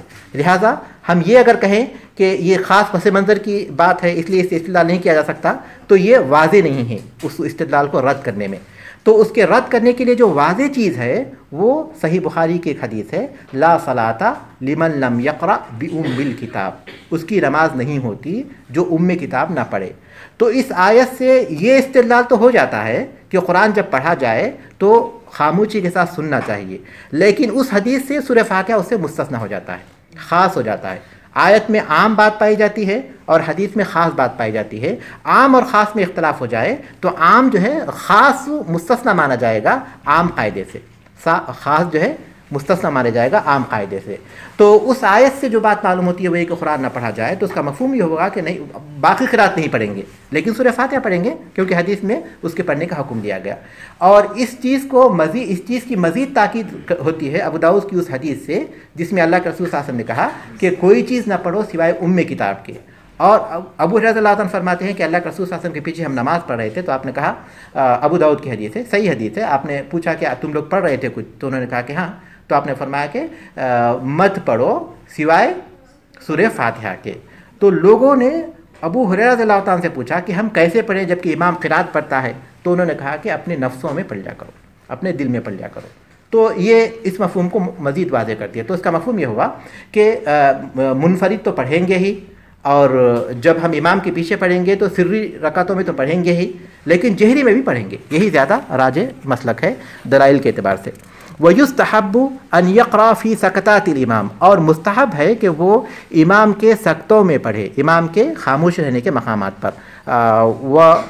وَفِي مَا لَا يَجْهَرُ فِيهِ, اور ان رکعتوں پہ پڑھے. نہیں ہم لوگ اس سے پہلے بولے تھے کہ مولوی رحمۃ اللہ کا مسئلہ یہ ہے کہ جہر میں قائل نہیں, لیکن یہاں معلوم ہو رہا ہے کہ وہ جہر کے قائل ہے, کیونکہ وہ کہتے ہیں دیکھیے وَفِي مَا لَا يَجْهَرُ فِيهِ, جس میں امام زور سے قرات نہیں کرتا. تو مولوی رحمۃ اللہ یہ کہتے ہیں کہ جہری میں نہیں پڑھنا چاہیے مقتدی کو, لیکن سری میں پڑھنا چاہیے. ٹھیک ہے. تو دوسری بات وہ یہ کہتے ہیں کہ امام کے سکتوں میں پڑھیں گے. یہ نماز میں جو ہے 2 وقت کے سکتے کا مطلب خاموشی, 2 مقامات پر سکتہ ہوتا ہے. اللہ کے رسول صلی اللہ علیہ وسلم سے 2 ہی سکتے ثابت ہیں اور تیسرا سکتہ ثابت نہیں ہے. پہلا سکتہ آپ صلی اللہ علیہ وسلم کا اللہ اکبر تکبیر کے بعد ہوتا تھا, اور ظاہر ہے کہ وہ کس لیے ہوتا تھا, ہاں بالکل, استفتاح, دعا استفتاح کے لیے. دوسرا سکتہ ہوتا تھا آپ کا قرات سے فارغ ہونے کے بعد رکوع میں جانے سے پہلے. سورہ فاتحہ کے بعد جو سکتہ ہے وہ آپ صلی اللہ علیہ وسلم سے ثابت نہیں ہے, رسول اکرم صلی اللہ علیہ وسلم سے سورہ فاتحہ کے بعد والا سکتہ ثابت نہیں ہے. آپ صلی اللہ علیہ وسلم ایک سکتہ کرتے تھے تکبیر کے بعد, اور ظاہر ہے کہ وہ دعا استفتاح وغیرہ کے لیے ہوتا, اور دوسرا سکتہ آپ صلی اللہ علیہ وسلم کرتے تھے قرات کے بعد رکوع میں جانے سے پہلے. تو ان سکتات میں وہ پڑھے تو ظاہر ہے کہ سورہ فاتحہ ابھی امام نے نہیں پڑھی تو اس کو رکوع میں جانے سے پہلے پڑھنا پڑے گا. لیکن اکثر اہل علم کہتے ہیں کہ اگر امام سورہ فاتحہ پڑھنے کے بعد مقتدیوں کو پڑھنے کا موقع دیتا ہے تو اس میں کوئی حرج نہیں ہے, تو وہاں پڑھا جا سکتا ہے.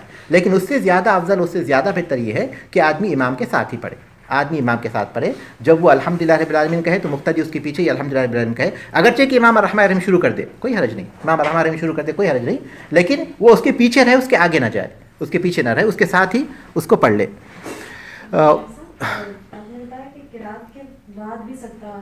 جی ہاں بالکل, وہاں کوئی چیز پڑھتے نہیں تھے اللہ کے رسول صلی اللہ علیہ وسلم, بس تھوڑا سا آرام کے, تھوڑا سا سانس لینے کے لیے, کوئی چیز نہیں, کوئی چیز پڑھنے کے لیے, بس سکتہ ثابت ہے وہاں بس. ثم يقرأ بسورة تكون في الصبح من طوال المفصل, پھر کوئی سورہ پڑھے سورہ فاتحہ کے بعد, سورہ فاتحہ کے بعد پھر کوئی سورہ پڑھے. تکون فی الصبح, صبح کی نماز میں, من طوال المفصل, طوال مفصل میں سے ہو, وفی المغربی بانقصارہ, اور مغرب کی نماز میں قصار مفصل سے ہو, وفی سائر الصلوات من اوسطہ, اور ساری نمازوں میں وسعت مفصل سے ہو. ٹھیک ہے. مفصل کہتے ہیں سورہ قاف سے لے کر سورہ ناس تک کی صورتوں کو مفصل کہتے ہیں. قرآن کی آخری جو منزل ہے سورہ قاف سے لے کر سورہ ناس تک کی صورتوں کو, اس کو مفصل کیوں کہتے ہیں, کیوں کہتے ہیں مفصل؟ मुफस्सल यहाँ जी छोटी सूरत मुख्तसर। और कोई कुछ कहेंगे? ठीक है, फसल से है, फसल से है, इसलिए कि ये सूरतें छोटी छोटी हैं और बिस्मिल्लाह के ज़रिए इसमें बार बार फसल हो जाता है, इसलिए कि ये छोटी छोटी सूरतें हैं और बिस्मिल्लाह के ज़रिए बार बार फसल अलग कर दिया जाता है, तो इसलिए इसको मुफस्सल कहते हैं। अल्लाह के रसूल सल्लल्लाहु अलैहि वसल्लम की उम्मत के साथ शफ़क़त है कि आपने नमाज़ों में आम तौर पर वो सूरतें पढ़ी हैं जो छोटी छोटी हैं, और यही सूरतें आप साथ पढ़ते थे क़ाफ़ से लेकर अन्नास तक। मौलिफ़ रहमतुल्लाह अलैह ने मुफस्सल को 3 हिस्सों में तक़सीम किया है, इसलिए कि अहले इल्म ने इसे 3 हिस्सों में तक़सीम किया है, लेकिन किसी भी हदीस में ये नहीं बताया गया कि फ़लाँ जगह से फ़लाँ लेकर इसे फ़लाँ सूरह से फ़लाँ सूरह तक ये तिवाल मुफस्सल है, हदीस में नहीं कहा गया। अइम्मा किराम ने रसूल अकरम सल्लल्लाहु अलैहि वसल्लम जो नमाज़ों में पढ़ते थे उसकी बुनियाद पर उसकी तक़सीम की है, तो इसलिए हम लोग जो राजिह कौल है उसको इख्तियार करेंगे। इसमें अहले इल्म का इख्तिलाफ पाया जाता है, लेकिन हम राजिह कौल लेंगे। तो तिवाल मुफस्सल है सूरह क़ाफ़ से लेकर सूरह नबा तक, अम्मा यतसालून तक, क़ाफ़ से लेकर अम्मा यतसालून तक तिवाल मुफस्सल है। और विसात मुफस्सल है, यानी दरमियानी। तिवाल मुफस्सल मतलब मुफस्सल की लंबी सूरतें, विसात मुफस्सल का मतलब ये कि मुफस्सल की दरमियानी सूरतें, वो हैं अम्मा यतसालून से लेकर वद्दुहा तक, अम्मा यतसालून से लेकर वद्दुहा तक। और क़िसार मुफस्सल यानी मुफस्सल की जो छोटी सूरतें, क़िसार माने छोटी, कसर से है, मुफस्सल की जो छोटी सूरतें हैं वो सूरतुद दुहा से लेकर सूरतुन नास तक है। ठीक है, मुफस्सल कहते हैं सूरह क़ाफ़ से लेकर सूरह नास तक की सूरतों में, क्योंकि उसमें फसल होता है बिस्मिल्लाह के ज़रिए। और तिवाल मुफस्सल है सूरह क़ाफ़ से लेकर सूरह अम्मा यतसालून तक। और विसात मुफस्सल है जो दरमियानी सूरतें हैं, वह है अम्मा यतसालून से लेकर सूरतुद दुहा तक। और क़िसार मुफस्सल है सूरतुद दुहा से लेकर सूरतुन नास तक। ये है, ये आप सल्लल्लाहु का मामूल था, लेकिन इसका इल्तिज़ाम नहीं करना चाहिए। अल्लाह के रसूल सल्लल्लाहु अलैहि वसल्लम इसकी मुखालिफत भी करते थे, इसलिए कभी कभी दूसरी सूरतें भी पढ़ना चाहिए, दूसरी सूरतें भी हमको पढ़ना चाहिए। इस हमेशा इसका यही इसकी मुखालिफत भी कभी क्यों होना चाहिए, जैसा कि अल्लाह के रसूल सल्लल्लाहु अलैहि वसल्लम करते थे, लेकिन आम तौर पर मामूल यही होना चाहिए, आम तौर पर यही मामूल हो। कैसे मामूल हो? फजर में क़िरात आप सल्लल्लाहु अलैहि वसल्लम लंबी करते थे, इसलिए आप तिबाल मुफस्सल से पढ़ते थे, ख़ाफ़ पढ़ते थे, ज़ारियात पढ़ते थे, सूरत तूर पढ़ते थे, उसके बाद वाली मुख्तलिफ सूरतें पढ़ते थे। फजर में क़िरात लंबी होती, आप 60 आयतों से लेकर 100 आयतों तक पढ़ते थे। फजर की नमाज में 60 आयतों से लेकर 100 आयतों तक पढ़ते थे। और मगरिब में आप क़िसार मुफस्सल पढ़ते थे। इसके अलावा जितनी भी नमाज़ें हैं, जैसे इशा की नमाज़ है, ज़ुहर की नमाज़ है और असर की नमाज़ है, आप विसात मुफस्सल से पढ़ते थे। ठीक है, लेकिन जैसा कि मैंने जिक्र किया कि ये मामूल हो, ये आम आदत हो, लेकिन इसका पूरी तरह इल्तिज़ाम नहीं होना, बल्कि कभी कभी इसकी मुखालिफत भी करना चाहिए, जैसा कि अल्लाह के रसूल सल्लल्लाहु अलैहि वसल्लम खुद कभी कभी दूसरी सूरतें भी पढ़ लेते थे। ठीक है, आप कुरान की आयत कहीं से पढ़ रहे हैं तो उसे कोई मिनिमम मैक्सिमम फ़ुक़हा का ख्याल है कि आमतौर पर 3 आयतें पढ़ना चाहिए, अगर छोटी हो, अगर बड़ी हो तो 1 आयत पढ़ी जा सकती है, जैसे आयतुल कुर्सी। कुरान मजीद में अल्लाह तबारक ने उसकी तहदीद नहीं की, फ़क़रऊ मा तयस्सर मिनल कुरान कहा अल्लाह तबारक ने कि कुरान में जो आसान हो वो पढ़ो, जो आसान हो वो पढ़ो। तो उस हैसियत से हम उसकी तहदीद नहीं कर सकते, लेकिन अहले इल्म ने उसकी तहदीद की, अगर छोटी आयतें हों तो 3 पढ़े, अगर बड़ी आयत है तो एक पढ़ लें, कोई हर्ज नहीं है। वयजहरुल इमामु बिल क़िराअति फ़ी सुब्ह, इमाम बुलंद आवाज़ से क़िराअत करेगा फजर की नमाज में, वल ऊलयैनि मिनल मग़रिबि वल इशा, मग़रिब और इशा की पहली 2 रकातों में, वो युसिर्रु और आहिस्ता पढ़ेगा, फ़ीमा आदा ज़ालिका, इनके अलावा की रकतों में, यानी इशा के बाद की 2 रकतों में और उसी तरह मगरिब की आखिरी रकात में, और इसी तरह ज़ुहर में और असर में मुकम्मल। सुम्मा युकब्बिरु, फिर रुकू करेगा। यहाँ तो हम 1 रकात की क़िरात मुकम्मल किए, उसके बाद क्या होगा, फिर वो तकबीर बुलंद करेगा। सुम्मा युकब्बिरु, फिर तकबीर बुलंद करे, यानी अल्लाहु अकबर कहे, व यरकऊ, और रुकू करे, व यरफ़उ यदैहि करफ़इहिल अव्वली, और अपने हाथों को बुलंद करे जैसे पहले उसने बुलंद किया था, यानी अपने दोनों हाथों को अपने कांधों या अपने कानों तक बुलंद करे। सुम्मा यदउ यदैहि अला रुकबतैहि, फिर अपने दोनों हाथों को रखे अपने घुटनों पर, अपने दोनों हाथों को अपने घुटनों पर रखे। व युफ़्रिजु असाबिअहु, और अपने हाथों को खुला रखे। व यमुद्दु ज़हरहु, और अपनी पीठ को सीधा करे, फैला दे। व यजअलु रअसहु हयालहु, और अपने सर को अपनी पीठ के सामने उसके मुकाबिल में रखे। ठीक है, इसको हम समझेंगे। उन्होंने मौलिक रहमतुल्लाह कहते हैं कि अपने दोनों हाथों को अपने घुटनों पर रखे, अपने दोनों हाथ अपनी उंगलियों को इसमें कुशादा करेंगे, अपने घुटनों पर रखेंगे ऐसे गोया हम घुटनों को पकड़े हुए हैं, अपने दोनों हथेलियों को अपने घुटनों पर ऐसे रखेंगे गोया हम उसको पकड़ रहे हैं, पकड़े हुए हैं ये। और अपनी हथेली उंगलियों के बारे में उन्होंने कहा कि उंगलियां कुशाद रखेंगे, उसको बंद नहीं करेंगे। और पीठ के बारे में कहा कि उसको फैलाएंगे, बिल्कुल हमवार करेंगे, बल ऐसा वो नहीं रखेंगे बुलंद हो रही है। आप लोग चाहते हैं तो मैं इंशाल्लाह उसके फ़ोटोज़ भेज दूंगा। लेकिन अपनी पीठ को ना तो एकदम झुकाएंगे और ना ही उसको उठाएंगे, एकदम एक तरह उसको फैला कर रखेंगे। अपना जो सर होगा वो पीठ के बराबर होगा।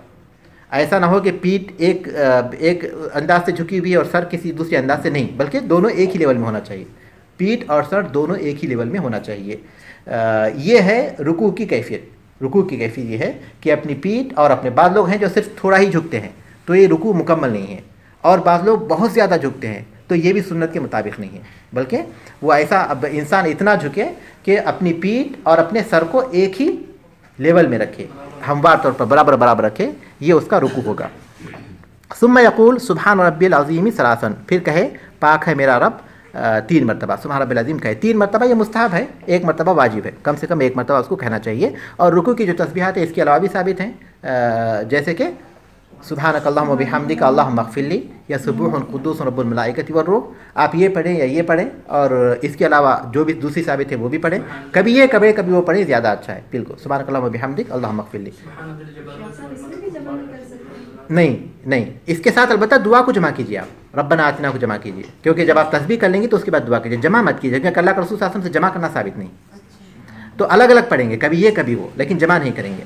जहाँ जमा साबित है वहाँ जमा करेंगे, जहाँ जमा साबित नहीं वहाँ जमा नहीं करेंगे। अलबत्ता वो पढ़ने के बाद दुआ करेंगे, क्योंकि अक़रबु मा यकूनुल अब्दु मिन रब्बिही वहुव साजिद फ़अक्सिरु दुआ, सही मुस्लिम की हदीस कि बंदा अपने रब से सबसे ज़्यादा करीब उस वक्त होता है जबकि वो सजदे में होता है, तो लिहाजा तुम कसरत से नमाज़ पढ़ो। तो 1 मरतबा अपने फुर्सत के अतबार से या फिर इमाम जितना वक्त देते हैं उसके अतबार से 3 मरतबा, ये अदना कमाल कहते हैं अहले इल्म, 3 मरतबा को अदना कमाल कहते हैं, कमाल का अदना दर्जा।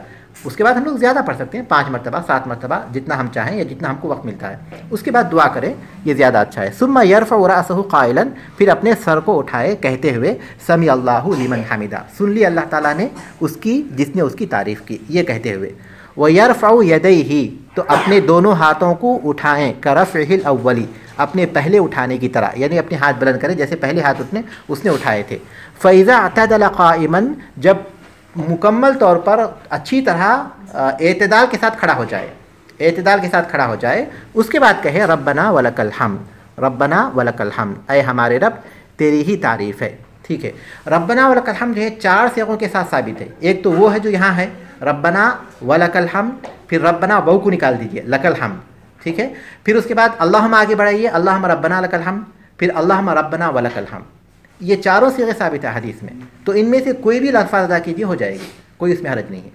इसके अलावा और भी हैं, इजाफा भी कर सकते हैं, बिल्कुल जितना इजाफा कर लें कोई हरज नहीं है। तो ये तहमीद है उस मौके पर जबकि इंसान रुकू से खड़े होने के बाद करता है। फिर उसके बाद क्या है, रब्बना लकल हम्दु मिल अस्समावाती, ऐ हमारे रब तेरी ही तारीफ़ है आसमानों के बराबर, वो मिल अल अर्दी, और ज़मीन के बराबर, लफ्ज़ इसमें छूट गए, वो मिल आ मा बैनहुमा, वो मिल आ मा बैनहुमा, और जो कुछ उनके दरमियान है उसके बराबर, वो मिल आ माशी तमिन शैइन बाद, और उसके बराबर जो इसके अलावा इसके बाद जो तू चाहे। तो ये अल्फाज हैं उस मौके पर हम्द के, जिसको हम तहमीद कहते हैं। व यख्तसिरुल मामून अला क़ौलि रब्बना वलकल हम्द, और मुक़्तदी रब्बना वलकल हम्द पर इख्तिसार करेगा, यानी मुक़्तदी समी अल्लाहु लिमन हमिदा नहीं कहेगा, रब्बना वलकल हम्द कहेगा। उसके साथ जो भी कह सकता है कहते हैं, जैसे मिल अस्समावाति व मिल अल अर्दी व मिल मा बैनहुमा ये कहेगा, लेकिन मुक़्तदी को समी अल्लाहु लिमन हमिदा कहने की ज़रूरत नहीं है, क्योंकि इमाम उसकी तरफ से उसको अदा करता है। तो यहाँ जो मौलिफ़ रहमतुल्लाह कहते हैं कि मामूम यानी मुक़्तदी सिर्फ रब्बना वलकल हम्द कहेगा, तो उससे उनकी मुराद सिर्फ ये है कि मुक़्तदी समी अल्लाहु लिमन हमिदा नहीं कहेगा। ठीक है, उसके बाद क्या होगा, सुम्मा यख़िर्रु साजिदन, फिर वो सजदे में जाएगा, मुकब्बिरन तकबीर कहते हुए, वला यरफ़उ यदैहि, यहाँ अपने हाथ को नहीं उठाएगा, रफ़ यदन यहाँ नहीं है। सुम्मा यख़िर्रु साजिदन मुकब्बिरन वला यरफ़उ यदैहि, क्योंकि रुकू में जाते हुए, रुकू से उठते वक्त है, सजदे में जाते हुए रफ़ यदन नहीं है। व यकूनु अव्वल मा यक़उ अलल अर्दी, तो सबसे पहली जो चीज़ ज़मीन पर वो रखेगा, रुकबताहु अपने घुटनों को, सुम्मा कफ़ाहु फिर अपने हथेलियों को, सुम्मा जबहतहु व अनफ़हु फिर अपनी पेशानी और नाक को। कैसे? जब हम सजदे में जाएंगे तो इस सिलसिले में जो हदीस है और जमहूर का यही मसलक है जो मौलिक रहमतुल्लाह अलैह का है कि पहले हम लोग क्या करेंगे, घुटना रखेंगे, क्योंकि वो कहते हैं कि ये क़ियास के मुताबिक भी है, इसलिए कि जो चीज़ ज़मीन के करीब है हम जब सजदे में जा रहे हैं तो उसको पहले रखेंगे। हाथों के मुकाबले में ज़मीन से करीब कौन सी चीज़ है? घुटना है, तो पहले घुटना रखेंगे, उसके बाद हाथ रखेंगे। और जब उठेंगे तो इसके बरक्स उठेंगे, क्योंकि हम उठ रहे हैं तो जो चीज़ हमारे बदन के ज़्यादा वो बुलंदी की तरफ है उसको पहले उठाएंगे। तो पहले क्या उठाएंगे? हाथ, उसके बाद घुटना। लेकिन इसके ख़िलाफ़ भी बाज़ अहले इल्म का मसलक है और उसकी बुनियाद भी एक हदीस पर है जो अबू हुरैरा रज़ियल्लाहु अन्हु की हदीस है, जिसमें ये आता है कि अल्लाह के रसूल सल्लल्लाहु अलैहि वसल्लम ने अल्लाह के रसूल सल्लल्लाहु अलैहि वसल्लम पहले अपने हाथ रखते थे। तो कोई हर्ज नहीं, इंसान उस कैफियत के साथ रखे या उस कैफियत के साथ, क्योंकि जब इख्तलाफ ऐसा हो जिसमें हम कोई फ़ैसला ना कर पाएँ तो उस मौके पर हम लोग जमहूर की राय ले लेंगे जो मौलिक रहमतुल्लाह अलैह की है, वो ये कि पहले हम लोग घुटना रखें, फिर अपने हाथों को रखें, फिर अपनी पेशानी को और अपने नाक को। ये 7 आज़ा हैं जिन पर हमें सजदा करना चाहिए। क्या क्या है वो 7 आज़ा? पेशानी और नाक, ठीक है। वह युजाफ़ी आदुदैही अन जंबैही, और अपने बाजुओं को अपने पहलुओं से दूर रखेंगे, यानी जब सजदे में जाएंगे तो ऐसा नहीं करेंगे बल्कि अपने बाजू अपने पहलुओं से दूर रखें, ठीक है। वह जुजाफ़ी, और दूर रखें, आदुदैही अपने दोनों बाजू, अन जंबैही अपने दोनों पहलुओं से, वह बतनहु अन फ़ख़िज़ैही, और अपने पेट को अपने रान से दूर रखेंगे, नहीं मिलाएंगे अपने पेट और रान को। वह यजअलु यदैही हज़्व मनकिबैही, और अपने दोनों हाथों को अपने कांधों के बराबर रखेंगे, ज़मीन पर नहीं रखेंगे बल्कि उसको उठा कर रखेंगे, कांधों के बराबर रखेंगे। वह यकून अला अतराफ़ि क़दमैही, और अपने पैरों के किनारों पर रहेंगे, और होगा अपने पैरों के, और वो जो अपने कदम होंगे वो पैरों के किनारे पर होंगे, उसको मोड़ेंगे नहीं, लेकिन उसको क़िबले की तरफ करेंगे। मुस्तहब यह है कि अपने पैरों की उंगलियों को क़िबले की तरफ करें, चाहे सजदे की हालत में हो या फिर जो है बैठने की हालत में हो। बैठने की हालत का तो बाद में जिक्र आएगा, यहाँ सजदे की हालत है। लेकिन अपने पैरों को जब हम सजदे में जाएंगे तो मिलाएंगे या फासला रखेंगे? मिलाना अफजल है, क्योंकि इस सिलसिले में बाज़ हदीस आई हैं, तो इसलिए उसको मिलाएंगे, अपने पैरों को मिलाएंगे सजदे की हालत में अपने पैरों को मिलाएंगे, दोनों नहीं एक साथ मिलाएंगे। सुम्मा यक़ूलु सुबहान रब्बिल आला सलासन, फिर कहे सुबहान रब्बिल आला 3 दफ़ा। हम वही कहेंगे जो इससे पहले सुबहान रब्बिल अज़ीम में कह चुके हैं कि 1 मरतबा वाजिब है, उससे ज़्यादा सुन्नत है। सुम्मा यरफ़उ रअसहु मुकब्बिरन, फिर अपने सर को बुलंद करे तकबीर कहते हुए, व यजलिसु मुफ्तरिशन, और मुफ्तरिश होकर बैठे। मुफ्तरिश कैसे होता है? मौलिक वाज़ेह कर रहे हैं उसको। फ़यफ़्रिशु रिजलहुल युसरा, अपने बाएँ हाथ को बिछा दे, अपने बाएं पैर को माफ़ कीजिए, अपने बाएं पैर को बिछा दे। वह यजलिसु अलैहा, उस पर बैठ जाए, अपने बाएं पैर को बिछाकर उस पर बैठ जाए। वह यंसिबुल युमना, और अपने दाएं पैर को खड़ा कर दे। वह यसनी असाबिहा नहवल क़िबलती, और घुमा दे उसकी उंगलियों को क़िबले की तरफ। अपने दाएं पैर को खड़ा रखेंगे और उसकी उंगलियों की क़िबले की तरफ करेंगे, और अपने बाएं पैर को बिछाकर उस पर बैठ जाएंगे। ये है बैठने की कैफियत। यही बैठने की कैफियत है 2 सजदों के दरमियान, और यही बैठने की कैफियत है कायदे में। अगर 4 रकात वाली नमाज है तो पहले कायदे में, और अगर 2 रकात वाली नमाज है तो दूसरे कायदे में, उसी वक्त जब हम बैठेंगे। बैठने की कैफियत यही है। बहरहाल अपने बाएं पैर को बिछाकर उसके पर बैठ जाएंगे, और अपने दाएं पैर को खड़ा करके उसकी उंगलियों को क़िबले की तरफ करेंगे। जी, यसनी माने घुमाना, कर देना, असाबिहा उसकी उंगलियों को घुमाना, जी हाँ, अपनी उंगलियों को, उसकी उंगलियों को नहवल क़िबलती, पैर की उंगलियों को फेर देंगे, पैर की, और फेर दे पैर की उंगलियों को, यानी दाएं पैर की उंगलियों को नहवल क़िबलती, क़िबले की तरफ। वह यक़ूलु रब्बिग़फ़िरली, और कहे ऐ मेरे रब मुझे बख्श दे, रब्बिग़फ़िरली 1 मरतबा या फिर उससे ज़्यादा, कम से कम 1 मरतबा वाजिब, उससे ज़्यादा सुन्नत है। इसमें बहुत से लोग गलती करते हैं, इसका बिल्कुल एहतमाम नहीं करते, और ये बहुत बड़ी गलती है, नमाज के वाजिबात में से है ये। सुम्मा यस्जुदु सानिया, फिर दूसरा सजदा करे, कल ऊला, पहले सजदे की तरह जैसे पहला सजदा किया था। सुम्मा यरफ़उ रअसहु, फिर अपने सर को उठा दे, मुकब्बिरन तकबीर कहते हुए, अपने सर को उठाएंगे तकबीर कहते हुए। देखिए ये तकबीर इंतकाली है, پہلے تکبیر کہیں اس کے بعد اٹھیں، یہ نہیں ہے. جب بھی ہم پڑھ رہے ہیں یہی پڑھ رہے ہیں کہ وہ رکن ادا کرتے کرتے کریں گے. رکوع میں جاتے ہوئے بولیں گے، پھر اسی طرح سجدے میں جاتے ہوئے بولیں گے، سجدے سے اٹھتے ہوئے بولیں گے. ایسا نہیں کہ بول دیے اس کے بعد اٹھ رہے ہیں یا پھر اٹھ گئے اس کے بعد بول رہے ہیں، یہ نہیں ہے، بلکہ یہ انتقال ہے، انتقال کے دوران بولیں گے. اس کا پوری طرح خیال رکھیے. وَيَنْهَضُ قَائِمًا اور کھڑا ہو جائے، فَيُصَلِّ الثَّانِيَةَ كَالْأُولَىٰ اور دوسری رکعت پہلی رکعت کی طرح پڑھے. دوسری رکعت بھی پہلی رکعت ہی کی طرح پڑھے. ہم دوسرے پیراگراف کو پڑھیں گے اور اس کا ترجمہ نہیں کریں گے انشاءاللہ.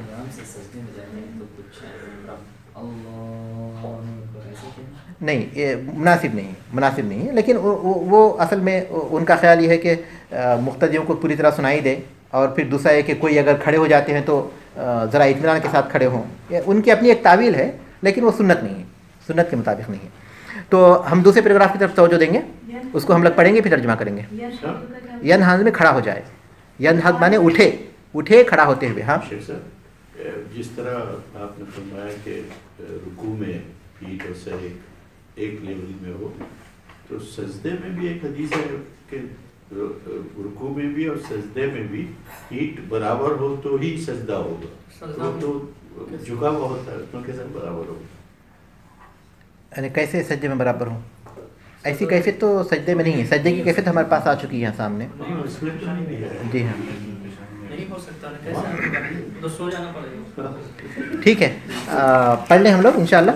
فَإِذَا غور سے اس کو دیکھیے عبارت کو، کہیں کوئی غلطی ہوگی تو میں بتاؤں گا، اس کے بعد جو ہے ہم لوگ ترجمہ کریں گے. فَإِذَا فَرَغَ مِنْهُمَا.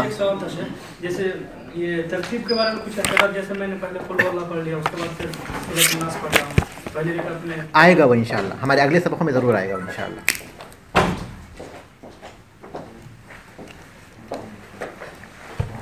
فَإِذَا فَرَغَ مِنْهُمَا جَلَسَ لِلتَّشَهُّدِ مُفْتَرِشًا وَيَضَعُ يَدَهُ الْيُسْرَى عَلَى فَخْذِهِ الْيُسْرَى وَيَدَهُ الْيُمْنَى عَلى فَخْذِهِ الْيُمْنَى وَيَقْبِضُ مِنْهُمَا الْخِنْصَرَ وَالْبِنْصَرَ وَيُحَلِّقُ الْإِبْهَامَ مَعَ الْوُسْطَى وَيُشِيرُ بِالسَّبَّابَةِ فِي تَشَهُّدِهِ مِرَارًا وَيَقُولُ التَّحِيَّاتُ لِلَّهِ. پڑھیے کوئی بھی. التحيات لله والصلوات والطيبات والسلام عليك أيها النبي ورحمة الله وبركاته. السلام علينا وعلى عباد الله الصالحين.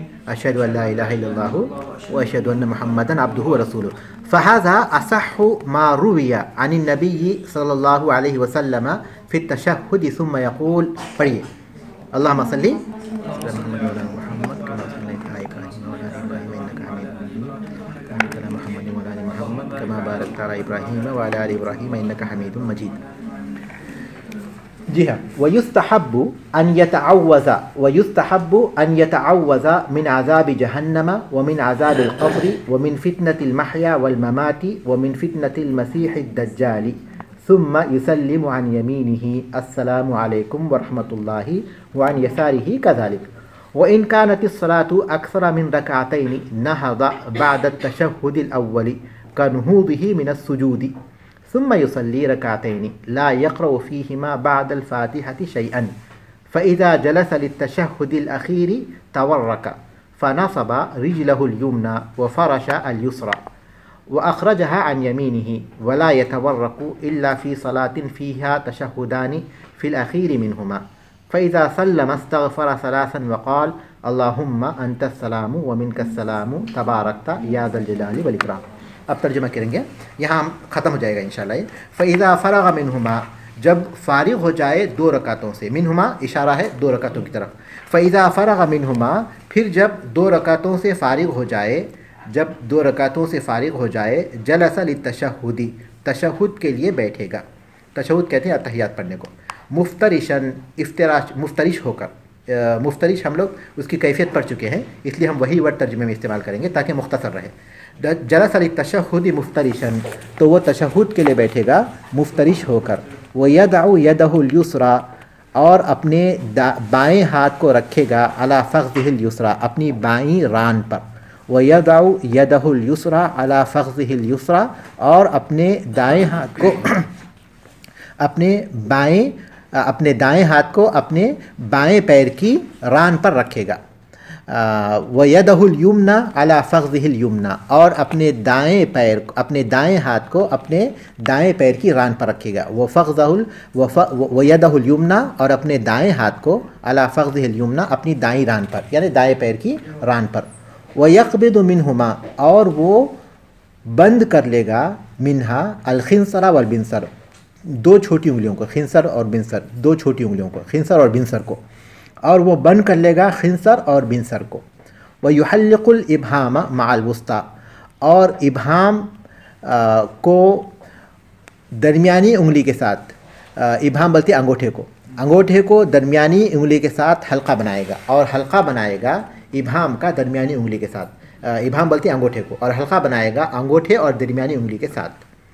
कैफियत में बताऊंगा। यहाँ वो बोल रहे हैं, फिर तर्जुमा और पर देख लीजिए। वयक़बिदु मिनहल खिंसर वल बिनसर, खिंसर और बिनसर को वो बंद करेगा, यानी दो छोटी उंगलियों को, आखिरी की दो छोटी उंगलियों को बंद करेगा। वयुहल्लिकुल इब्हाम मअल वुस्ता, और अंगूठे और दरमियानी उंगली का हल्का बनाएगा, अंगूठे और दरमियानी उंगली को हल्का बनाएगा। वो युशीरु बिस्सब्बाबती, और सब्बाबा कहते हैं तशहुद की उंगली, सब्बाबा कहते हैं तशहुद की उंगली, तशहुद की उंगली से इशारा करेगा। वो युशीर और इशारा करेगा बिस्सब्बाबती, सब्बाबा से, यानी तशहुद की उंगली से, अंगुश्त शहादत से। फ़ी तशहुद ही मिरारन, अपने तशहुद में कई बार। इशारा कैसे करेगा? तो कहते हैं फ़ी तशहुद ही, अपने तशहुद में, मिरारन कई दफ़ा। वयक़ूल, और कहेगा अत्तहियातु लिल्लाहि, तमाम ज़बानी इबादतें अल्लाह के लिए हैं। अत्तहियातु लिल्लाहि, तमाम ज़बानी इबादतें अल्लाह के लिए हैं। वस्सलावातु, और बदनी इबादतें, वत्तय्यिबातु, और माली इबादतें। अस्सलामु अलैका, सलामती हो आप पर, अय्युहन नबिय्यु, अय नबी, व रहमतुल्लाहि, और अल्लाह की रहमत हो, व बरकातुहु, और उसकी बरकतें हों। अस्सलामु अलैका अय्युहन नबिय्यु व रहमतुल्लाहि व बरकातुहु, सलामती हो आप पर, अय अल्लाह के नबी, और उसकी रहमत और बरकतें हों। अस्सलामु अलैना, सलामती हो हम पर, व अला इबादिल्लाहि सालिहीन, और अल्लाह ताला के नेक बंदों पर। अशहदु, मैं गवाही देता हूँ, अल्ला इलाहा इल्लल्लाहु, कि अल्लाह के सिवा कोई माबूद बरहक नहीं। व अशहदु, और मैं गवाही देता हूँ, अन्न मुहम्मदन, कि मोहम्मद सल्लल्लाहु अलैहि वसल्लम अब्दुहु व रसूलुहु, उसके बंदे और उसके रसूल है। फ़हाज़ा असहु, ये सबसे ज़्यादा सही है, मा रुवी अनिन नबी सल्लल्लाहु अलैहि वसल्लम, जो नबी करीम सल्लल्लाहु अलैहि वसल्लम से रिवायत किया गया है, फिर तशहुद के बारे में। फ़हाज़ा असहु, ये असह है, ज़्यादा सही है, सबसे ज़्यादा सही है, मारूविया अनिन नबी सल्लल्लाहु अलैहि वसल्लम फ़ी तशहुदी, तशहुद के सिलसिले में नबी करीम सल्लल्लाहु अलैहि वसल्लम से जो रिवायतें की गई हैं। सुम्मा यक़ूल, फिर कहे, अल्लाहुम्मा सल्ली अला मुहम्मद, अय अल्लाह सलात भेज, दुरूद भेज मुहम्मद सल्लल्लाहु अलैहि वसल्लम पर, व अला आली मुहम्मद, और मोहम्मद सल्लल्लाहु अलैहि वसल्लम की आल पर। कमा सल्लैता, जैसा कि तूने दुरूद भेजा, अला इब्राहीमा, इब्राहीम अलैहिस्सलाम पर, व अला आल इब्राहीम, और इब्राहीम अलैहिस्सलाम की आल पर। इन्नका हमीदुम मजीद, तू तारीफ़ वाला है और बुज़ुर्गी वाला है। व बारिक अला मोहम्मद, और बरकत नाजिल फरमा मोहम्मद सल्लल्लाहु अलैहि वसल्लम पर, व अला आली मोहम्मद, और मोहम्मद सल्लल्लाहु अलैहि वसल्लम के आल पर। कमा बारकता, जैसा कि तूने बरकत नाजिल की, अला इब्राहीमा, इब्राहीम अलैहिस्सलाम पर, व आली इब्राहीमा, और इब्राहीम अलैहिस्सलाम की आल पर। इन्नका हमीदुम मजीद, तू तारीफ़ वाला है और बुज़ुर्गी वाला है। तर्जुमा दोबारा करने की ज़रूरत तो नहीं है ना। वयुस्तहब्बु अन यतअव्वज़ा, और मुस्तहब है कि वो पनाह मांगे, मिन अज़ाबि जहन्नमा, जहन्नम के अज़ाब से, व मिन अज़ाबिल क़ब्री, और क़ब्र के अज़ाब से। वयुस्तहब्बु अन यतअव्वज़ा मिन अज़ाबि जहन्नम, और मुस्तहब है कि वो पनाह चाहे मिन अज़ाबि जहन्नम, जहन्नम के अज़ाब से, व मिन अज़ाबिल क़ब्री, और क़ब्र के अज़ाब से, व मिन फ़ितनतिल महया वल ममाती, और ज़िंदगी और मौत के फ़ितने से। व मिन फ़ितनतिल महया वल ममाती, और ज़िंदगी और मौत के फ़ितने से। व मिन फ़ितनतिल मसीह दज्जाली, और मसीह दज्जाल के फ़ितने से, मसीह दज्जाल के फ़ितने से। सुम्मा युसल्लिमु अन यमीनिही, फिर सलाम करे, सलाम फेरे अपने दाएं जानिब, अस्सलामु अलैकुम वरहमतुल्लाह, सलामती हो तुम पर और अल्लाह की रहमत हो। वान यसारी कज़ालिक, और अपने बाएं जानिब भी इसी तरह, वान यसारी कज़ालिक, और अपने बाएं जानिब भी इसी तरह। ठीक है। व इन कानतिस सलातु अक्सरा मिन रकातैनी, और अगर नमाज 2 रकातों से बढ़कर हो। व इन कानतिस सलातु अक्सरा मिन रकातैनी, और अगर नमाज 2 रकातों से बढ़कर हो, नहज़ा बाद तशहुदिल अव्वली, तो खड़ा हो जाएगा तशहुद अव्वल के बाद, कनहूदिही मिनस्सुजूदी, सजदे से खड़े होने की तरह। पहली रकात में सजदे से, पहली रकात में दूसरे सजदे के बाद जैसे खड़ा हुआ उसी तरह अब भी खड़ा हो जाएगा। नहदा बाद तशहुदिल अव्वली, खड़ा हो जाएगा तशहुद अव्वल के बाद कनहूदिही मिनस्सुजूदी, सजदे से खड़े होने की तरह। सुम्मा युसल्ली रकातैनी, फिर 2 रकात पढ़ेगा। ला यक़रअ फ़ीहिमा बादल फ़ातिहति शैअन, सूरह फ़ातिहा के बाद उसमें कुछ भी नहीं पढ़ेगा। ला यक़रअ फ़ीहिमा बादल फ़ातिहति शैअन, सूरह फ़ातिहा के बाद उसमें कुछ भी नहीं पढ़ेगा। फ़इज़ा जलस लित्तशहुदिल अख़ीरी, जब वो बैठ जाएगा तशहुद अख़ीर में, आखिरी तशहुद में, यानी तीसरी रकात, 3 रकात है तो 3 रकात वाले, या 4 रकात है 4। फ़इज़ा जलसा लित्तशहुदिल अख़ीरी, जब वो बैठ जाएगा आखिरी तशहुद में, तवर्रका, तो तवर्रुक करेगा, तवर्रुक करेगा, तवर्रुक की कैफियत में बैठेगा। तवर्रुक की कैफियत क्या है कहते हैं वो, तर्जुमा देखिए। फ़नसबा रिजलहुल युमना, अपने खड़ा कर देगा अपने दाएं पैर को। फ़नसबा पस खड़ा कर देगा, रिजलहुल युमना अपने दाएं पैर को। व फ़रशल युसरा, और फैला देगा अपने दाएं पैर को। व अखरजहा अन यमीनिही, और उसको दाएं जानिब निकाल देगा, और निकाल देगा उसको दाएं जानिब, अपने बाएं पैर को फैला कर अपने दाएं जानिब निकाल देगा, और दाएं पैर को खड़ा करके रखेगा। कैफियत हम लोग करेंगे इंशाल्लाह तफसील के साथ। वला यतवर्रकू, और तवरुक नहीं करेगा, इल्ला फ़ी सलातिन फ़ीहा तशहुदान, मगर उस नमाज में जिसमें 2 तशहुद होते हैं। फ़िल अख़ीर मिनहुमा, आखिरी के तशहुद में, यानी आखिरी में जो तशहुद होता है उसमें तवरुक नहीं करेगा, मगर उस नमाज में जिसमें 2 तशहुद होते हैं, यानी 3 या 4 रकात वाली नमाज में। फ़िल अख़ीर मिनहुमा, उसमें से आखिरी तशहुद में। फ़इज़ा सल्लमा, जब वो सलाम फेर देगा, इस्तग़फ़रल्लाह सलासन, मग़फ़िरत तलब करेगा 3 दफ़ा, अस्तग़फ़िरुल्लाह अस्तग़फ़िरुल्लाह अस्तग़फ़िरुल्लाह, इस तरह। वक़ाल, और कहे, अल्लाहुम्मा अंतस्सलामु व मिनकस्सलाम, ऐ अल्लाह तू ही सलाम है, अल्लाह के नामों में से एक नाम सलाम भी है, और तुझी से सलामती है, अल्लाह ही से सलामती है, अल्लाह ही के ज़रिए सलामती मिलती है। तबारकता, तू बाबरकत है, ऐ ज़ुल जलाल वल इकराम, ऐ जलाल और इकराम, इज़्ज़त वाले, ऐ जलाल व इकराम वाले परवरदिगार, तू बाबरकत है। फ़इज़ा फ़रग़ मिनहुमा जलसा, जब 2 रकातों से फ़ारिग़ हो जाएगा तो वो तशहुद के लिए बैठेगा, तशहुद के लिए, जलसा लित्तशहुदी। व यदउ, तो मुफ्तरिशन, इफ्तराश करके। तो मौलिक रहमतुल्लाह ने बता दिया कि बैठने की कैफियत तो मुफ्तरिश होकर है, इफ्तराश की हालत में वो बैठेगा। और मुफ्तरिश कैसे, इससे पहले गुजर चुका, ठीक है। लेकिन हाथ रखने की कैफियत क्या है, अब उसको यहाँ बयान कर रहे हैं। वो यदउ यदहुल युसरा अला फ़ख़्ज़िहिल युसरा, अपने दाएं हाथ को अपने दाएं रान पर रखेगा, और अपने बाएं हाथ को अपनी बाएं हाथ पर रखेगा।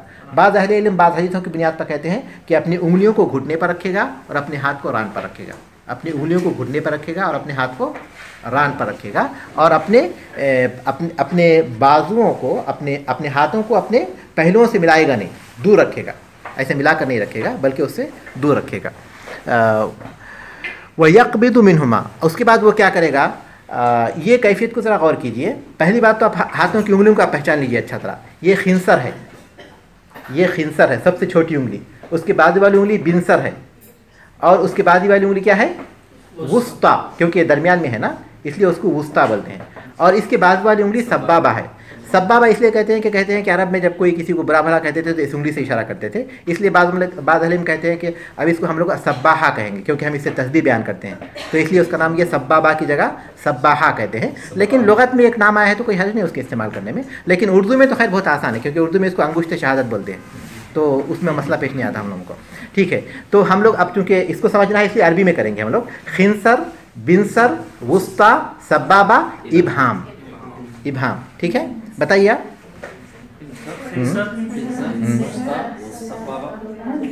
इबहाम, ठीक है, बताइए, जोर से बताइए ताकि आपके साथियों को नजर आए। हाँ, इबहाम, चलिए बारकल्लाहु फीकुम। तो ठीक है, तो हाथों के रखने की कैफियत क्या है तशहुद में। मौलिक रहमतुल्लाह अलैह कहते हैं कि खिंसर और बिनसर को बंद करे। देखिए, खिंसर और बिनसर को बंद करे। उसके बाद क्या करें, वो युहल्लिक़ु अल-इबहाम माल वुस्ता, अपने अंगूठे और अपने दरमियानी उंगली का हल्का बनाए इस तरह, और इस उंगली को किसको वो युशीरु बिस्सब्बाबा, और अपने सब्बाबा से इशारा करे। ये एक कैफियत है, ये एक कैफियत है। अपने दोनों इसको बंद करेंगे, इसका हल्का बनाएंगे और इससे इशारा करेंगे। उस हालत में पैर पर रखेंगे, ठीक है, इस हालत में अपने पैर पर रखेंगे। दूसरी कैफियत ये है कि अपने सारी उंगलियों को बंद करेंगे, सारी उंगलियों को बंद करेंगे, अपने अंगूठे को अपने उस्ता पर रखेंगे, दरमियानी उंगली पर ऐसा बंद कर और इस उंगली से इशारा करेंगे। या तो हम दोनों का हल्का बनाएंगे इस तरह, इन दोनों उंगलियों का या तो हल्का बनाएंगे, या फिर सबको बंद कर इस तरह जो है एक उंगली से इशारा करेंगे। दो कैफियतें अल्लाह के रसूल सल्लल्लाहु अलैहि वसल्लम से साबित है। इस तरह इन हाथों को रखेंगे, या तो सारी उंगलियों को बंद करेंगे अंगूठे के साथ, अंगूठे को रख देंगे अपने दरमियानी उंगली पर, अपनी दरमियानी उंगली पर, और इस उंगली को बहरहाल खड़ा करेंगे हर दो हालत में। या फिर जो है सिर्फ दो उंगलियों को बंद करेंगे और इसका हल्का बनाएंगे और इस उंगली से इशारा करेंगे। इशारे की कैफियत क्या है, इस सिलसिले में अहले इल्म के किसी एक राय पर नहीं है। अल्लाह के रसूल सल्लल्लाहु अलैहि वसल्लम उसको इशारा करते थे तो मुस्तकिल इशारा करते थे, या फिर जो है उसको जब दुआ करते तो इशारा करते थे। आम तौर पर जो हमारे पास रिवाज पड़ चुका है कि हम शहादत के वक्त पर इशारे को उठाते हैं, लेकिन ताज्जुब की बात यह है कि इसका किताबों में जिक्र नहीं पाया जाता। किताबों में इसका जिक्र, हदीस से साबित होना दूर की बात है, किसी हदीस में इसका जिक्र आना तो बहुत अलग बात है, उस पर है ही नहीं, लेकिन खुद किताबों में भी इसका जिक्र नहीं पाया जाता कि हम लोग जब अशहदु अल्ला इलाहा इल्लल्लाह कहेंगे तो उठाएंगे। हो सकता है बाज़ लोगों ने सोचा होगा कि शहादत की गवाही, जबकि हम उंगली उठा कर रखे हुए हैं तो बदस्तूर शहादत की गवाही दे रहे हैं, क्योंकि हम लोग तब कैफियत ये पढ़ रहे हैं ना कि उंगली उठा कर रखेंगे, तो बदस्तूर शहादत की गवाही तो हम दे रहे हैं, लेकिन जो उंगली को छोड़ कर रखते हैं ना, ये साबित नहीं है, साबित नहीं। तो हम लोग तो शहादत की गवाही दे रहे हैं, तो फिर उसको हरकत देने की क्या ज़रूरत है? तो हरकत देने की एक ही मसलियत नज़र आती है, वो ये कि हम जब दुआ करते हैं, दुआ के दो तरीक़े हैं, एक ये कि हम हाथ उठाकर दुआ करें और दूसरा है कि अपनी उंगली से दुआ करें, अपनी इस उंगली से दुआ करें, ये कैफियत है। तो नमाज में चूँकि हम एक ख़ास कैफियत में होते हैं तो इसलिए हाथ नहीं उठाएंगे, लेकिन अपनी उंगली से दुआ करेंगे। तो या तो जहाँ भी दुआ का मकाम आएगा वहाँ अपनी उंगली को हरकत देंगे, ये कैफियत है। अहले इल्म इस तरफ गए हैं, लेकिन शेख अलबानी रहमतुल्लाह अलैह के हवाले से मैं एक वीडियो देखा तो वो बता रहे थे कि अगर हम लोग हाथ को इस तरह हरकत देते हैं, यानी उठाते हैं दुआ के वक्त पर, छोड़ते हैं उठाते हैं, तो ये हो गया खफ्द और ये हो गया रफ़, यानी नीचे करना ऊपर करना, हरकत तो नहीं हुई। वो कहते हैं कि हरकत ये होगी कि हम उसको दरमियान में रखकर उसको तेज़ी के साथ हिलाएंगे, तो ये हरकत होगी। तो अहले इल्म की दो राय हैं, किसी का फ़ैसला करना काफ़ी मुश्किल है और मुकम्मल तौर पर जो है किसी एक नतीजे पर पहुंचना मुश्किल है। तो इसलिए कोई हर्ज नहीं, या तो हम अपने हाथ को ऐसे रखकर हरकत देते रहें, जैसा कि हदीस में आता है कि आप सल्लल्लाहु अलैहि वसल्लम बराबर हरकत देते रहते थे, या फिर उसको बाद हदीस में जैसे आता है कि उसको रसूल अकरम सल्लल्लाहु अलैहि वसल्लम उठाते थे, तो दुआ के वक्त पर उसको उठाते रहें। दोनों कैफियत इंशाअल्लाह कोई हर्ज नहीं होना चाहिए। इसीलिए साहिब किताब कहते हैं वो युशीरु बिस्सब्बाबती फी तशहुदिही मिरारन, और अपने तशहुद में सब्बाबा से कई मरतबा इशारा करे। उन्होंने ये नहीं रखा कि कहाँ इशारा करे, नहीं लिखा, क्योंकि इस सिलसिले में तायीन के लिए हमारे पास सिर्फ आरा है अहले इल्म की, कोई हदीस वाज़े नहीं है इस सिलसिले में, सिर्फ फ़हम है, फ़हम की बुनियाद पर उन्होंने उसको मुतय्यन किया है। व यक़ूलु, और कहे अत्तहियातु लिल्लाहि, अत्तहियात के तर्जुमे भी इख्तिलाफ है, लेकिन मैंने वो तर्जुमा इख्तियार किया जो ज़्यादा राज है, वो ये कि इबादतों की सारी किस्में आ गई। हमारी ज़बानी इबादतें अत्तहियातु लिल्लाहि वस्सलावातु, क्योंकि अत्तहिया ज़बान से अदा होता है तो इसलिए ज़बानी बातें करते हैं। वस्सलावातु नमाज है, नमाज चूँकि बदन से होती है इसलिए बदनी इबादतें हो गई। और अत्तय्यिबातु माल की कुर्बानी है, पाकीज़ा माल, तो इसलिए अहले इल्म उसका तर्जुमा माली इबादतों से किए हैं। तो ज़बानी बदनी माली सारी इबादतें आ गई, अल्लाह ही के लिए हैं। देखिए कितनी बुलंद अल्फाज हैं ये। पहले हम अल्लाह तबारक तआला की बड़ाई का बयान किए, उसके बाद रसूल सल्लल्लाहु अलैहि वसल्लम पर सलाम कर रहे हैं, अस्सलामु अलैका अय्युहन नबी, सलामती हो आप पर आए अल्लाह के नबी। बड़ाई नहीं कर रहे हैं अल्लाह के रसूल की, बल्कि सलामती कर रहे हैं। जब उनका जिक्र हो गया तो फिर अपने लिए सलामती मांग रहे हैं। तरतीब कितनी बेहतरीन है, पहले अल्लाह तबारक तआला की, उसके बाद अल्लाह के रसूल सल्लल्लाहु अलैहि वसल्लम की सलामती, फिर उसके बाद कहते हैं कि अस्सलामु अलैना, फिर अब हम पर सलामती हो, व अला इबादिल्लाहि सालिहीन, तो फिर सारे नेक बंदों पर सलामती हो। रसूल सल्लल्लाहु अलैहि वसल्लम ने कहा कि जब तुम इस तरह कहोगे तो जितने भी जिनो इंस नेक होंगे उन सब के लिए हमने गोया सलामती की दुआ मांग ली। तो ये बेहतरीन अल्फाज हैं जिसमें हम ख्याल ना भी रखें, लेकिन हकीकत में सारे लोगों के लिए दुआ कर रहे हैं, नमाज में सारे लोगों के लिए दुआ कर रहे हैं, अगरचे कि हमको उसका ख्याल ना आता हो। कुछ लोग इसको रेफर करते हैं कि जब आप मिराज में गए तो अल्लाह ताला ने आप वसल्लम ने कहा कि तायब लिल्लाह है, और अल्लाह ताला ने कहा अस्सलामु अलैका अय्युहन नबी, ये हदीस सही नहीं, उसका जिक्र तो नहीं आता। अल्लाह के रसूल सल्लल्लाहु अलैहि वसल्लम से ये जो हदीस हमारे सामने है वो एक अब्दुल्लाह इब्न मसूद अल्लाह ताला अन्हु को रसूल अकरम सल्लल्लाहु अलैहि वसल्लम ने कहा कि उन्होंने कहा कि कोई ऐसी तशहुद सिखाए मैं नमाज में पढ़ूँ, तो रसूल अकरम सल्लल्लाहु अलैहि वसल्लम ने अपनी हथेलियाँ उनकी हथेलियों में रखी, यानी अपनी मोहब्बत के इजहार के तौर पर, फिर उनको ये सिखाया। और कहते हैं कि आप सल्लल्लाहु अलैहि वसल्लम मुझे ऐसे सिखाया गया कि जैसे आप नमाज की कोई सूरत सिखाते, कुरान की कोई सूरत सिखाते हैं। वो जो रवायत है कि मिराज में ये वाक़या हुआ, नहीं, वो साबित नहीं, वो साबित नहीं, बल्कि आप सल्लल्लाहु अलैहि वसल्लम सहाबा को ये सिखाए। और तशहुद के भी बहुत से सीगे आए हैं, उनमें सबसे ज़्यादा सही सीगा यही है जो इस किताब में मौजूद है। सुम्मा यक़ूल, फिर कहे अल्लाहुम्मा सल्लि अला मुहम्मदिन व अला आलि मुहम्मद कमा सल्लैता अला इब्राहीम व अला आलि इब्राहीम इन्नका हमीदुम मजीद व बारिक अला मुहम्मदिन, लेकिन आमतौर पर जो याद है अल्लाहुम्मा बारिक अला मुहम्मदिन, यानी वहाँ से फिर अल्लाहुम्मा बारिक से स्टार्ट करेंगे। अला मुहम्मदिन व अला आलि मुहम्मद कमा बारकता अला इब्राहीम व अला आलि इब्राहीम इन्नका हमीदुम मजीद। इसका तर्जुमा मैं कर चुका था ना, ठीक है, आप में से कोई कीजिए फिर। अल्लाहुम्मा सल्ली अला मुहम्मद, अल्लाह मुहम्मद सल्लल्लाहु अलैहि वसल्लम पर सलामती फरमाइए। सलामती नहीं बल्कि सलाह बोलिए या फिर दुरूद बोलिए, दुरूद भेजिए, अच्छा तर्जुमा है उर्दू में। जी हाँ, दुरूद भेजिए। व अला आलि मुहम्मद, और मोहम्मद सल्लल्लाहु अलैहि वसल्लम की आल पर। कमा सल्लैता अला इब्राहीम, जिस तरह आपने इब्राहीम अलैहिस्सलाम पर भेजा। व आलि इब्राहीम, और इब्राहीम अलैहिस्सलाम के आल पर। इन्नका हमीदुम मजीद, बेशक आप बहुत ज़्यादा हम्द वाले हैं। बेशक आप काबिल तारीफ़ या महमूद हैं और बुजुर्गी वाले हैं। बुजुर्गी वाले हैं। व बारिक अला मोहम्मद, और बरकत नाजिल फरमाइए अला मोहम्मदिन, मोहम्मद सल्लल्लाहु अलैहि वसल्लम पर। व अला आलि मोहम्मदिन, और आलि मोहम्मद पर। कमा बारकता अला इब्राहीम, जिस तरह आपने इब्राहीम अलैहिस्सलाम पर फरमाया। व आलि इब्राहीम, और इब्राहीम अलैहिस्सलाम के आल पर। इन्नका हमीदुम मजीद, बेशक आप बहुत ही हम्द और बुजुर्ग। बारकल्लाहु फीक, ठीक है। अल्लाहुम्मा सल्ली अला मोहम्मद, ऐ अल्लाह मोहम्मद सल्लल्लाहु अलैहि वसल्लम पर सलात भेज। सलात की बेहतरीन तारीफ़ और सलात का सबसे अफजल जो माने बयान किए गए हैं वह इब्न मुलैका रहमतुल्लाह अलैह से हैं, जो सही बुखारी में है, और वह है सनाउहु अलैहि फिल मलइल आला। अल्लाह तबारक तआला की तरफ से मोहम्मद सल्लल्लाहु अलैहि वसल्लम पर सलात ये है, या अल्लाह तबारक तआला की तरफ से सलात या दुरूद ये है कि वो अपने बंदे का फ़रिश्तों के सामने ज़िक्र करता है, यानी अपने बंदों की फ़रिश्तों के सामने तारीफ़ करता है। ये सबसे बेहतर मफ़हूम है अल्लाह की तरफ से। सलात अल्लाह की तरफ से, सलात फ़रिश्तों की तरफ से, और सलात बंदों की तरफ से। अल्लाह तबारक तआला की तरफ से सलात यह है अल्लाह तबारक तआला का फ़रिश्तों की महफ़िल में बंदे की तारीफ़ करना। अल्लाह ताला का फ़रिश्तों की महफ़िल में बंदे का ज़िक्र, उसकी तारीफ़ करना, ये अल्लाह की तरफ से सलात है। और फ़रिश्तों की तरफ से सलात क्या है? बंदों के लिए इस्तिग़फ़ार तलब करना, बंदों के लिए इस्तिग़फ़ार तलब करना, रहमत की दुआ करना, ये फ़रिश्तों की तरफ से सलात है। और बंदों की तरफ से सलात क्या है? दुआ करना। बंदों की तरफ से सलात दुआ है, उमूमी माने में है दुआ के, और फ़रिश्तों की तरफ से क्या है? रहमत व इस्तिग़फ़ार की दुआ। और बंदों की तरफ से आपने क्या बताया? दुआ, दुआ उमूमी मानों में, उमूमी मानों में दुआ जिसमें रहमत, मग़फ़िरत सारी चीज़ें शामिल हों।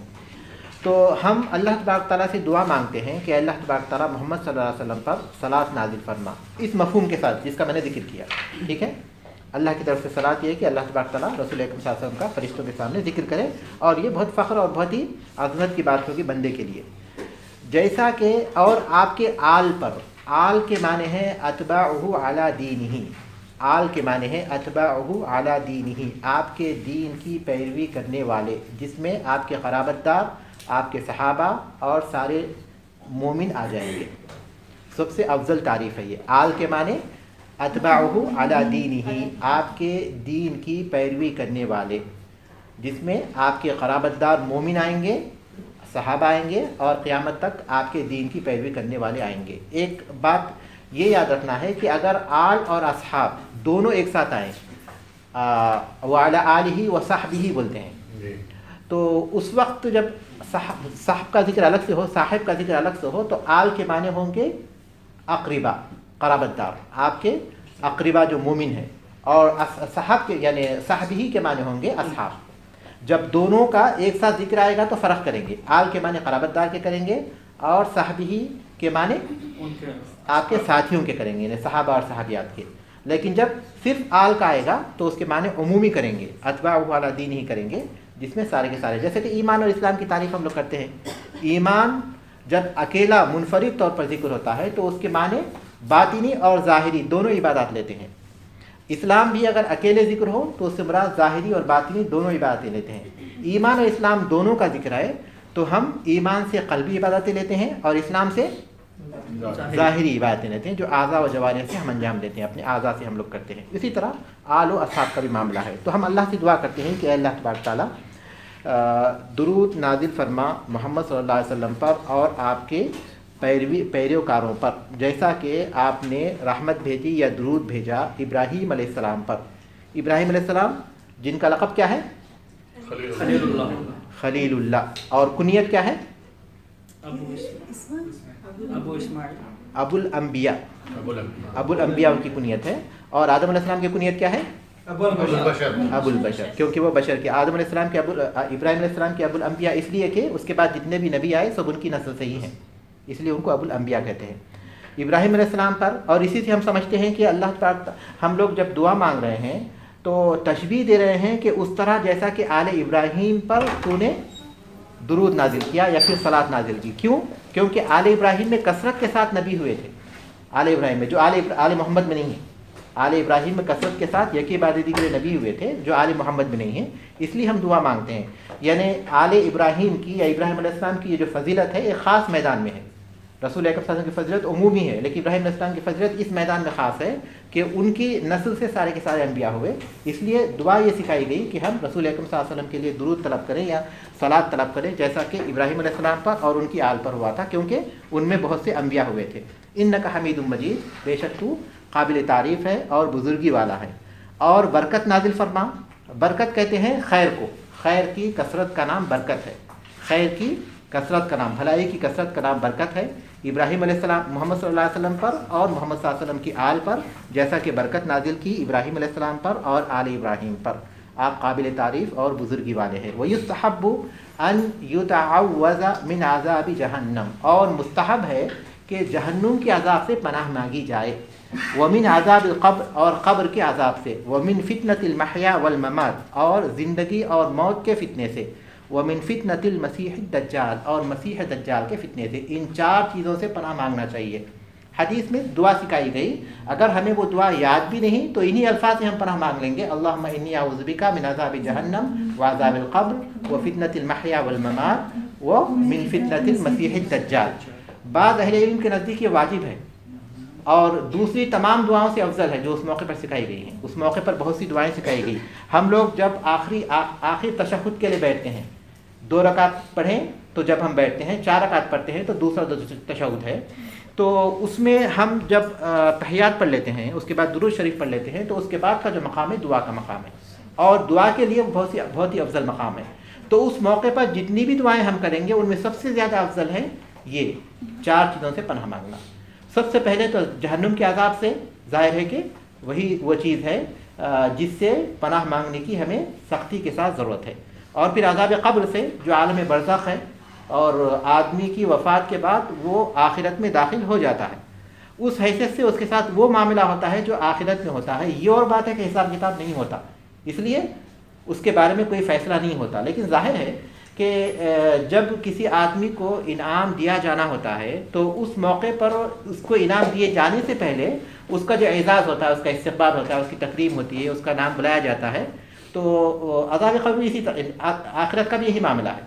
یا پھر کسی چور کو سزا دی جانی چاہے، سزا دی جانے والی ہو تو اس کا فیصلہ تو جج کے پاس ہوگا، لیکن اس سے پہلے ظاہر ہے کہ پولیس اس کے لیے، اس کے ساتھ جو ہے جو بھی سلوک کرنا ہو وہ سلوک کرے گی۔ تو یہی معاملہ آخرت کا ہے۔ آدمی آخرت کے مرحلے میں جب داخل ہو گیا تو جب نیک ہے تو اس کے لیے جنت کی ایک کھڑکی کھول دی جائے گی جس میں وہ سکون کے ساتھ سو جائے گا، اگر برا ہے تو جہنم کی ایک کھڑکی کھولی جائے گی جس میں وہ تکلیف کے ساتھ رہے گا۔ فیصلہ نہیں ہے وہاں، فیصلہ تو اس وقت ہوگا جب کہ اللہ تبارک تعالیٰ کے پاس وہ جمع ہوں گے۔ اسی لیے کہا گیا کہ خبر جنت کے باغوں میں سے ایک باغ ہے یا پھر دوزخ کے گڑھوں میں سے ایک گڑھا ہے، تو اس سے بھی ہم پناہ مانگتے ہیں اللہ تعالیٰ کی، اللہ تعالیٰ کی حفاظت طلب کرتے ہیں۔ اور زندگی اور موت کے فتنے تھے۔ زندگی میں 2 طرح کے فتنے ہوتے ہیں، ایک ہے شہوت کا فتنہ، نفسانی خواہشات کا فتنہ، اور دوسرا ہے شبہات کا فتنہ جو انسان کے ایمان کے بارے میں اور انسان کے دین کے بارے میں پیدا ہو جاتے ہیں بہت سے۔ یہ 2 فتنے ہیں جس سے ہمیشہ پناہ مانگنا چاہیے۔ کون سے ہیں فتنے؟ شہوت اور شبہات کے فتنے سے۔ اور اسی طرح موت کا جو فتنہ ہے، کہا جاتا ہے اس میں جو ہے بعض اہل علم کہتے ہیں کہ قبر میں جب انسان کو دفن کیا جاتا ہے تو اس موقع پر فرشتے جو سوال کرتے ہیں، کون سے فرشتے سوال کرتے ہیں؟ منکر نکیر، یہ فرشتے سوال کرتے ہیں۔ تو اس موقع پر ثابت قدم رہنا، یہ ہے اس کی جو ہم دعا مانگتے ہیں، یعنی عذاب قبر کے سوال جواب کے فتنے سے۔ تو اور یا پھر یہ کہا جاتا ہے کہ موت کے وقت پر انسان کا دین پر قائم رہنا موت کی تکلیف میں کافی مشکل ہوتا ہے، تو اس لیے ہم اللہ تبارک تعالیٰ کی پناہ مانگتے ہیں کہ اس موقع پر اس فتنے سے ہم محفوظ رکھیں، اللہ کی حفاظت میں آئے۔ تو موت کے فتنے بھی دو طرح کے ہو سکتے ہیں، ایک یہ کہ موت کے وقت پر جب انسان عالم نزاع میں ہو، حالت نزاع میں ہو، یا پھر قبر میں جب فرشتے اسے سوال جواب کریں گے۔ مسیح دجال دجل سے ہے اور یہ مبالغہ کا صیغہ ہے، جس کے معنی ہے بہت زیادہ فریب اور دھوکہ دہی کرنے والا۔ ملمہ سازی کہتے ہیں حق اور باطل میں ایسے گڈمٹ کر دینا، حق اور باطل کو ایسے ملا کر پیش کرنا کہ آدمی کا دھوکہ کھانا بہت ہی آسانی کے ساتھ ممکن ہو جاتا ہے، اور یہی دجال کرے گا۔ وہ آخری قیامت سے پہلے آئے گا، انسان ہوگا، اور پہلے نبوت کا دعویٰ کرے گا، پھر الوہیت کا دعویٰ کرے گا، یہودیوں میں سے ہوگا، اور اللہ تبارک تعالیٰ آزمانے کے لیے اسے بہت سی چیزیں دیں گے جو اللہ تبارک تعالیٰ کی قدرت کے ساتھ خاص ہے، جیسے کہ وہ آسمان سے بارش برسائے گا، جیسے کہ زمین سے خزانے نکالے گا، جیسے کہ مردوں کو زندہ کرے گا، وغیرہ وغیرہ۔ رسول اکرم صلی اللہ علیہ وسلم نے اس کی پہچان بتا دی کہ اس کے پیشانی پر کاف را لکھا رہے گا یا کافر لکھا رہے گا، جسے مومن پڑھ سکیں گے، اور جو سورہ کہف کی 10 آیتیں یاد کیے ہوں گے وہ اس کے فتنے سے محفوظ رہ سکیں گے، اور اس کی ایک آنکھ جو ہے بند ہوگی، اسی لیے اسے مسیح کہتے ہیں۔ مسیح کے دو معنی، یہاں لکھا ہوا ہے مسیح کے دو معنی ہیں۔ مسیح یا تو ممسوح کے معنی ہیں جس کے معنی ہے پھیرا ہوا، مسیح یا تو ممسوح کے معنی ہے جس کے معنی پھیرا ہوا، یعنی اس کی آنکھ بند ہوگی، گویا ہاتھ پھیرا ہوا، اس کی آنکھ بند ہے، تو اس معنی میں ہے مسیح ممسوح، میم سین ووحا، مفعول کے معنی میں مسیح، ہاں مسح سے، مسح معنی پھیرنا، اسی سے ہے، تو اس کے معنی ہے پھیرا ہوا، کیونکہ اس کی ایک آنکھ بند ہوگی اس لیے اسے مسیح کہتے ہیں۔ یا پھر یہ اس میں فاعل ماسح سے ہے جس کے معنی ہے گھومنے والا، چونکہ وہ ساری زمین گھومے گا، 40 دن رہے گا، اس کا ایک دن 1 سال کا رہے گا، دوسرا دن 1 مہینے کا رہے گا، تیسرا دن 1 ہفتے کا رہے گا، باقی دن جو ہوں گے کتنے بچے ہو 37 دن عام دنوں کی طرح ہوں گے، یعنی کائنات میں خود بخود تبدیلیاں پیدا ہو جائیں گی۔ جب اللہ کے رسول صلی اللہ علیہ وسلم نے یہ بات کہی تو صحابہ نے کیا پوچھا تھا؟ جب اتنی عجیب و غریب بات ہے کہ ایک دن جو ہے 1 سال کا ہو جائے گا، 1 مہینے کا ہوگا، پھر 1 ہفتے کا، تو اتنی عجیب و غریب بات ہے، تو آپ کے ذہن میں کیا سوال آ رہا ہے؟ چلیے، آپ کے ذہن میں وہی سوال ہو رہا ہے جو صحابہ کے ذہن میں تھا۔ تو صحابہ نے یہ پوچھا تھا کہ 1 سال جب ہوگا تو ہم نماز کیسے پڑھیں گے؟ تو آپ نے کہا تھا کہ اندازہ لگائیں گے، ایک دن میں 24 گھنٹے کا اندازہ لگائیں گے، یعنی ایک دن کا اندازہ لگائیں گے، اور اسی حساب سے 5 نمازوں کو تقسیم کریں گے ہر دن میں۔ تو یہ جو ہے مسیح ہے اور دجال ہے، اور اس کا فتنہ کائنات کا سب سے بڑا فتنہ ہے، اسی لیے ہر نبی نے اسے ڈرایا ہے، اگرچہ کہ ہر نبی نے اس سے ڈرایا، اگرچہ کہ وہ آخری وقت میں آئے گا، تو اس کے فتنے سے ہم پناہ مانگتے ہیں کیونکہ یہ بہت بڑا فتنہ ہے۔ آخری ہوگا، اس کے بعد وہ آئے گا، اس کے بعد عیسیٰ علیہ السلام آئیں گے، اسے قتل کریں گے، جی ہاں، اسی وقت تو عیسیٰ علیہ السلام آئیں گے، اسے قتل کریں گے، اس کے بعد پھر دنیا میں اسلام کا غلبہ ہوگا، اس کے بعد پھر تبدیلیاں ہوں گی، یہاں تک کہ پھر سے لوگ پورے ہو جائیں گے، یہاں تک کہ کوئی اللہ کہنے والا نہیں ہوگا، تب قیامت قائم ہوگی۔ بہت پہلے سے نظر آ رہے ہیں، اللہ کو معلوم باقی۔ وَيُسَلِّمُ عَنْ يَمِينِهِ ثُمَّ يُسَلِّمُ عَنْ يَمِينِهِ، پھر اپنے دائیں جانب سلام پھیر دے۔ دیکھیے، ہمیشہ آثار کے سلسلے میں ایک بات کو ہم ذہن میں رکھیں گے، شام کے سلسلے میں ویڈیو پر یا پھر واٹس ایپ پر بہت سی ایسی احادیث اور ایسی خبریں ہمارے پاس آتی ہیں کہ شام ایسا ہے اور ایسا ہے، اور قیامت سے پہلے اس کے ساتھ یہ ہوگا۔ احادیث صحیح ہیں، عام طور پر احادیث صحیح ہیں، شام کی بہت زیادہ اہمیت ہے، لیکن اس کا مطلب یہ ہے کہ ایک زمانے میں شام کا یہ مقام ہوگا، ایک زمانے میں شام کا یہ مقام ہوگا جو اس حدیث میں ذکر کیا گیا۔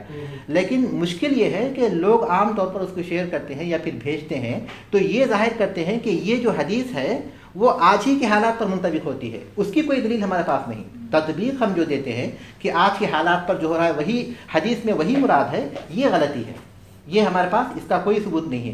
شام کے بارے میں وہ صورتحال صحیح ہے جو حدیث میں بیان کی گئی، لیکن یہ کہ آج کے حالات ہی کے مطابق ہے وہ چیز، ہم یہ نہیں کہہ سکتے کیونکہ زمانے کی تعدیل نہیں کی گئی ہے حدیث میں۔ اور دوسری بات یہ کہ شام کا جب ہم ذکر کرتے ہیں تو ہمارے سامنے یا ہمارے ذہن میں وہ ایک ملک آتا ہے جو آج موجود ہے، لیکن اللہ کے رسول صلی اللہ علیہ وسلم کے دور میں شام ایک وسیع علاقہ تھا جس میں اردن اور فلسطین کے علاقے بھی شامل ہوتے تھے، ٹھیک ہے؟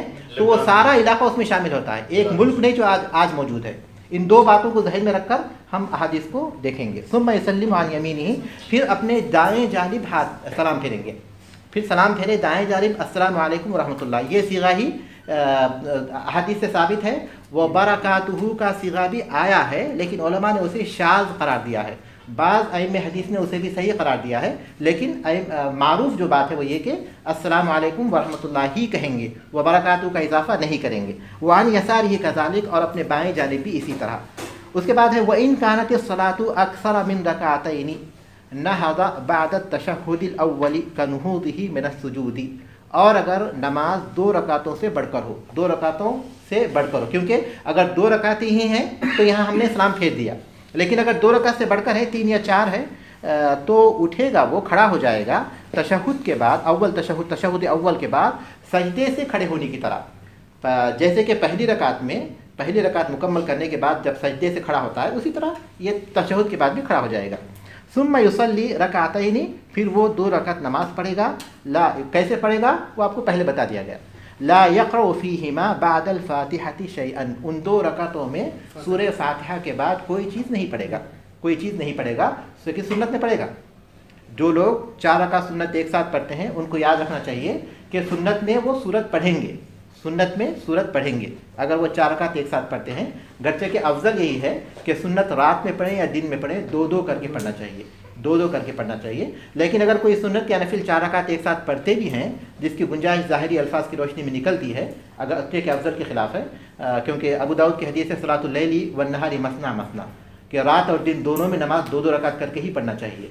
लेकिन रसूल अकरम सल्लल्लाहु अलैहि वसल्लम ने बाद हदीस में 4 रकातों की एक साथ फजीलत बयान की, नवाफिल की, तो इसलिए बाद लोग उस तरफ गए हुए हैं कि 4 रकात पढ़ा जा सकता है, लेकिन पढ़ेंगे तो हर रकात में सूरह फातिहा के साथ कोई और सूरा भी पढ़ेंगे, लेकिन फ़र्ज़ में नहीं पढ़ेंगे। फ़इज़ा जलसा लित्तशहुदिल अख़ीरी तवर्रका, जब तशहुद अख़ीर के लिए बैठेगा तो वो तवर्रुक करेगा। तवर्रुक क्या है, मौलिफ़ रहमतुल्लाह अलैह उसकी वजाहत करते हैं।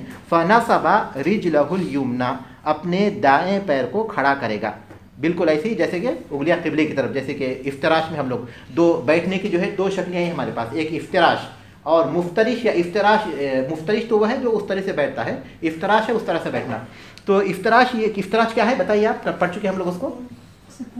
बाएं पैर पे बैठे, बाएं पैर पे बैठ जाए और दाएं पैर को खड़ा करें, उसकी उंगलियों को क़िबले की तरफ करते हुए, ठीक है, बिल्कुल।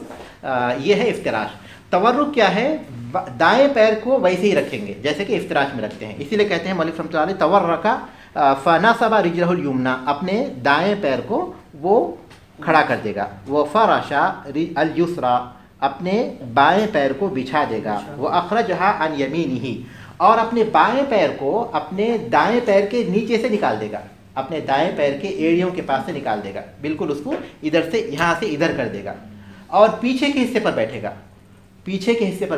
और इफ्तिराश में ये था कि वो अपने बाएं पैर पर बैठा है, लेकिन तवर्रुक में ये है कि अपने बाएं पैर को वो निकाल चुका है उधर राइट की तरफ, राइट के पैर के नीचे, अब वो पीछे के हिस्से पर बैठा हुआ है। ये है तवर्रुक। तवर्रुक की कई शक्लें हैं, लेकिन ये शक्ल सबसे मारूफ है और इसको समझना भी आसान है और इस तरह से बैठना भी आसान है। लेकिन आप समझ हैं ना तवर्रुक का तरीका।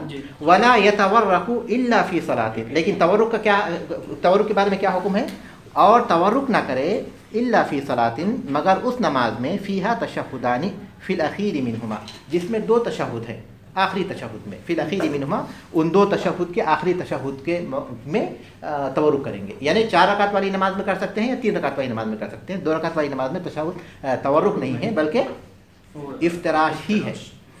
फ़इज़ा सल्लम अस्तग़फ़रल्लाह सलासन, जब सलाम फेरे 3 मरतबा अस्तग़फ़िरुल्लाह कहे, अस्तग़फ़िरुल्लाह अस्तग़फ़िरुल्लाह अस्तग़फ़िरुल्लाह। वक़ाला, और कहे अल्लाहुम्मा अंतस सलामु, ऐ अल्लाह तू ही सलाम है, व मिनका सलाम, और तुझी से सलामती है।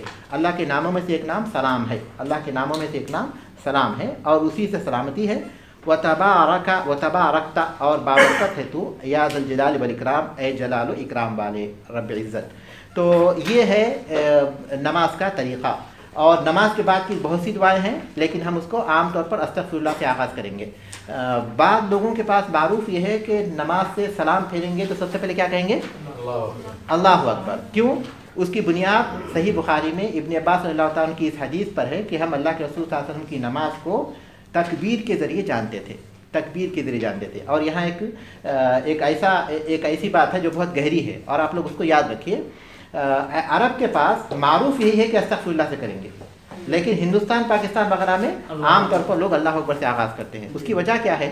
जबकि उसकी बुनियाद भी है हदीस, اس کی بنیاد بھی ہے صحیح بخاری کی وہ حدیث جس کا میں نے ذکر کیا کہ عبداللہ ابن عباس صلی اللہ علیہ وسلم کہتے تھے کہ ہم اللہ کے رسول صلی اللہ علیہ وسلم کے نماز کے ختم ہونے کو تکبیر کے ذریعے جانتے تھے. تو اب جو لوگ کہتے ہیں کہ اللہ اکبر سے آغاز کریں گے وہ اس تکبیر کو اللہ اکبر کے معنی میں لیتے ہیں. ابن عباس صلی اللہ علیہ وسلم کے جو الفاظ تکبیر کے ہیں اس کو اللہ اکبر کے معنی میں لیتے ہیں. لیکن جو لوگ رسول اکرم صلی اللہ علیہ وسلم سے جو دوسری احادیث یا صحابہ نے بہت سے صحابہ نے جو ابن عباس صلی اللہ تعالیٰ سے بڑے تھے عمر میں اس وقت, کیونکہ ابن عباس صلی اللہ تعالیٰ کو اللہ تبارک تعالیٰ نے بہت زیادہ علم دیا تھا لیکن ان سے چھوٹے تھے, انہوں نے جو نقل کیا کہ وہ یہ کہ اللہ کے رسول صلی اللہ علیہ وسلم نماز کے بعد استغفر اللہ سے کرتے تھے. تو عرب اہل علم کہتے ہیں کہ رسول اکرم صلی اللہ علیہ وسلم نماز کے بعد اللہ اکبر نہیں کہتے تھے بلکہ استغفر اللہ ہی کہتے تھے, جیسے کہ صحابہ نے روایت کیا ہے. اور عبداللہ ابن عباس صلی اللہ عنہ کے تکبیر کے معنی اللہ اکبر کے نہیں ہیں بلکہ ذکر کے ہیں. تکبیر کے عمومی معنی ذکر کے ہیں. تو اللہ کے رسول صلی اللہ علیہ وسلم کے نماز کے ختم ہونے کو ہم تکبیر سے جانتے تھے, یعنی استغفر اللہ والے ذکر سے جانتے تھے, اور یہی قول راجح ہے, گرچہ کہ ہم اس کو غلط نہیں کہہ سکتے کیونکہ ظاہری الفاظ اس کی دلالت کرتے ہیں. لیکن رسول اکرم صلی اللہ علیہ وسلم سے تمام صحابہ نے نماز کا جو طریقہ نقل کیا وہ استغفر اللہ ہی نقل کیا. تو اس لیے صحیح بات یہی ہے کہ استغفر اللہ ہی کہیں گے, اور تکبیر کے جو ہمارے ابن عباس صلی اللہ تعالیٰ کے حدیث میں آئے ہیں وہ عمومی ذکر کے ہوں گے, اللہ اکبر کے نہیں ہوں گے, گرچہ کہ اس میں دونوں خیالوں کی گنجائش ہے. اس کے علاوہ اور بھی بہت سی دعائیں ہیں جو مولوی رحمۃ اللہ نے ذکر کیا, اس کے علاوہ بھی جیسے کہ جی ہاں, اور اسی طرح آیت الکرسی ہے, اور اسی طرح سبحان اللہ الحمدللہ اللہ اکبر ہے اس تفصیل کے ساتھ جس کو آپ اچھی طرح جانتے ہیں. اسی طرح معوذات ہے, قل هو اللہ احد, قل اعوذ بالفلق, قل اعوذ برب الناس. لیکن ایک اور بات, یہاں سلام پھیرنے سے پہلے دعا کا وقت ہے, تو وہاں ایک اور دعا سکھائی گئی بہت معروف ہے جو رسول اکرم صلی اللہ علیہ وسلم نے کس کو سکھائی تھی, ابو بکر صدیق اللہ تعالیٰ. کیا تھی وہ معاذ بن جبل کو سکھائی تھی. اللہم انی, ابو بکر کو کیا سکھائی تھی, اللہم انی ظلمت نفسی ظلما کثیرا ولا یغفر الذنوب الا انت. تشہد سلام پھرنے سے پہلے. جی ہاں, اللہم انی ظلمت نفسی. دیکھیے ابو بکر صدیق اللہ تعالیٰ کو سکھا رہے ہیں, تمام ائمہ کے بعد سب سے عظیم شخصیت, ان کو سکھا رہے ہیں تو گناہوں کی مغفرت کی دعا جو آپ نے ان کو سکھائی تھی, یقیناً بہت افضل دعا ہے. اللہم انی ظلمت نفسی, اے اللہ میں نے ظلم کیا اپنے نفس پر, ظلما کثیرا بہت زیادہ ظلم, فاغفر لی مجھے بخش دے, مغفرۃ من عندک اپنی خصوصی مغفرت کے ذریعے, ورحمنی مجھ پر رحم فرما, انک انت الغفور الرحیم بے شک تو بخشنے والا رحم کرنے والا ہے. لیکن پہلے ان چار چیزوں سے پناہ مانگیں گے, اس کے بعد وہ دعا مانگیں گے, پھر جو رسول اکرم صلی اللہ علیہ وسلم نے سکھائی تھی حضرت معاذ بن جبل کو, اللہم اعنی علی ذکرک و شکرک و حسن عبادتک, اے اللہ تبارک تعالیٰ میری مدد فرما اپنے ذکر پر, اپنے شکر پر اور اچھی عبادت پر, کیونکہ اللہ کی مدد کے بغیر ہم ان چیزوں کا حق ادا نہیں کر پائیں گے. ٹھیک ہے, اس کے علاوہ اور بھی جو ہم چاہتے ہیں, ربنا آتنا فی الدنیا رب اغفر, ربنا آتنا فی الدنیا حسنہ وفی الآخرۃ حسنہ والا یہ دعا, پھر رب اغفر لی, یا جو بھی ہم چاہیں مانگ سکتے ہیں. یہ نماز کی کیفیت ہو گئی ہے. پوری نماز کی پوری شکل کو آپ اپنے ذہن میں رکھیے اور اس کے بعد رات وقت پڑھیے, اور یہ ختم کر ہم اس کے بعد حدیث پڑھیں گے انشاءاللہ. السلام علیکم ورحمۃ اللہ کہتے ہیں, علیکم سے مراد کون ہے؟ السلام علیکم ورحمۃ اللہ, السلام علیکم ورحمۃ اللہ. احادیث میں اس کی تخصیص نہیں کی گئی کہ وہ کون ہے. بظاہر ایسا لگتا ہے کہ سارے نیک بندے اس میں آ جائیں گے, سارے نیک بندے. اب ہم دیکھیے, اگر اس کی ہم تخصیص فرشتوں کی ذریعے کرتے ہیں جو دائیں طرف ہیں, تو ہم کو دلیل چاہیے, تو کوئی دلیل نہیں ہے, اگرچہ کچھ لوگ اس طرف گئے ہوئے ہیں. تو اس کا مطلب یہ ہوا کہ سارے لوگ اس میں آ جائیں گے, سارے کے سارے, جو مصلی ہیں وہ بھی, جو فرشتے ہوں وہ بھی, جو جن. پڑھیں سبحانک اللہم و بحمدک اشہد ان لا الہ الا انت استغفرک و اتوب الیک.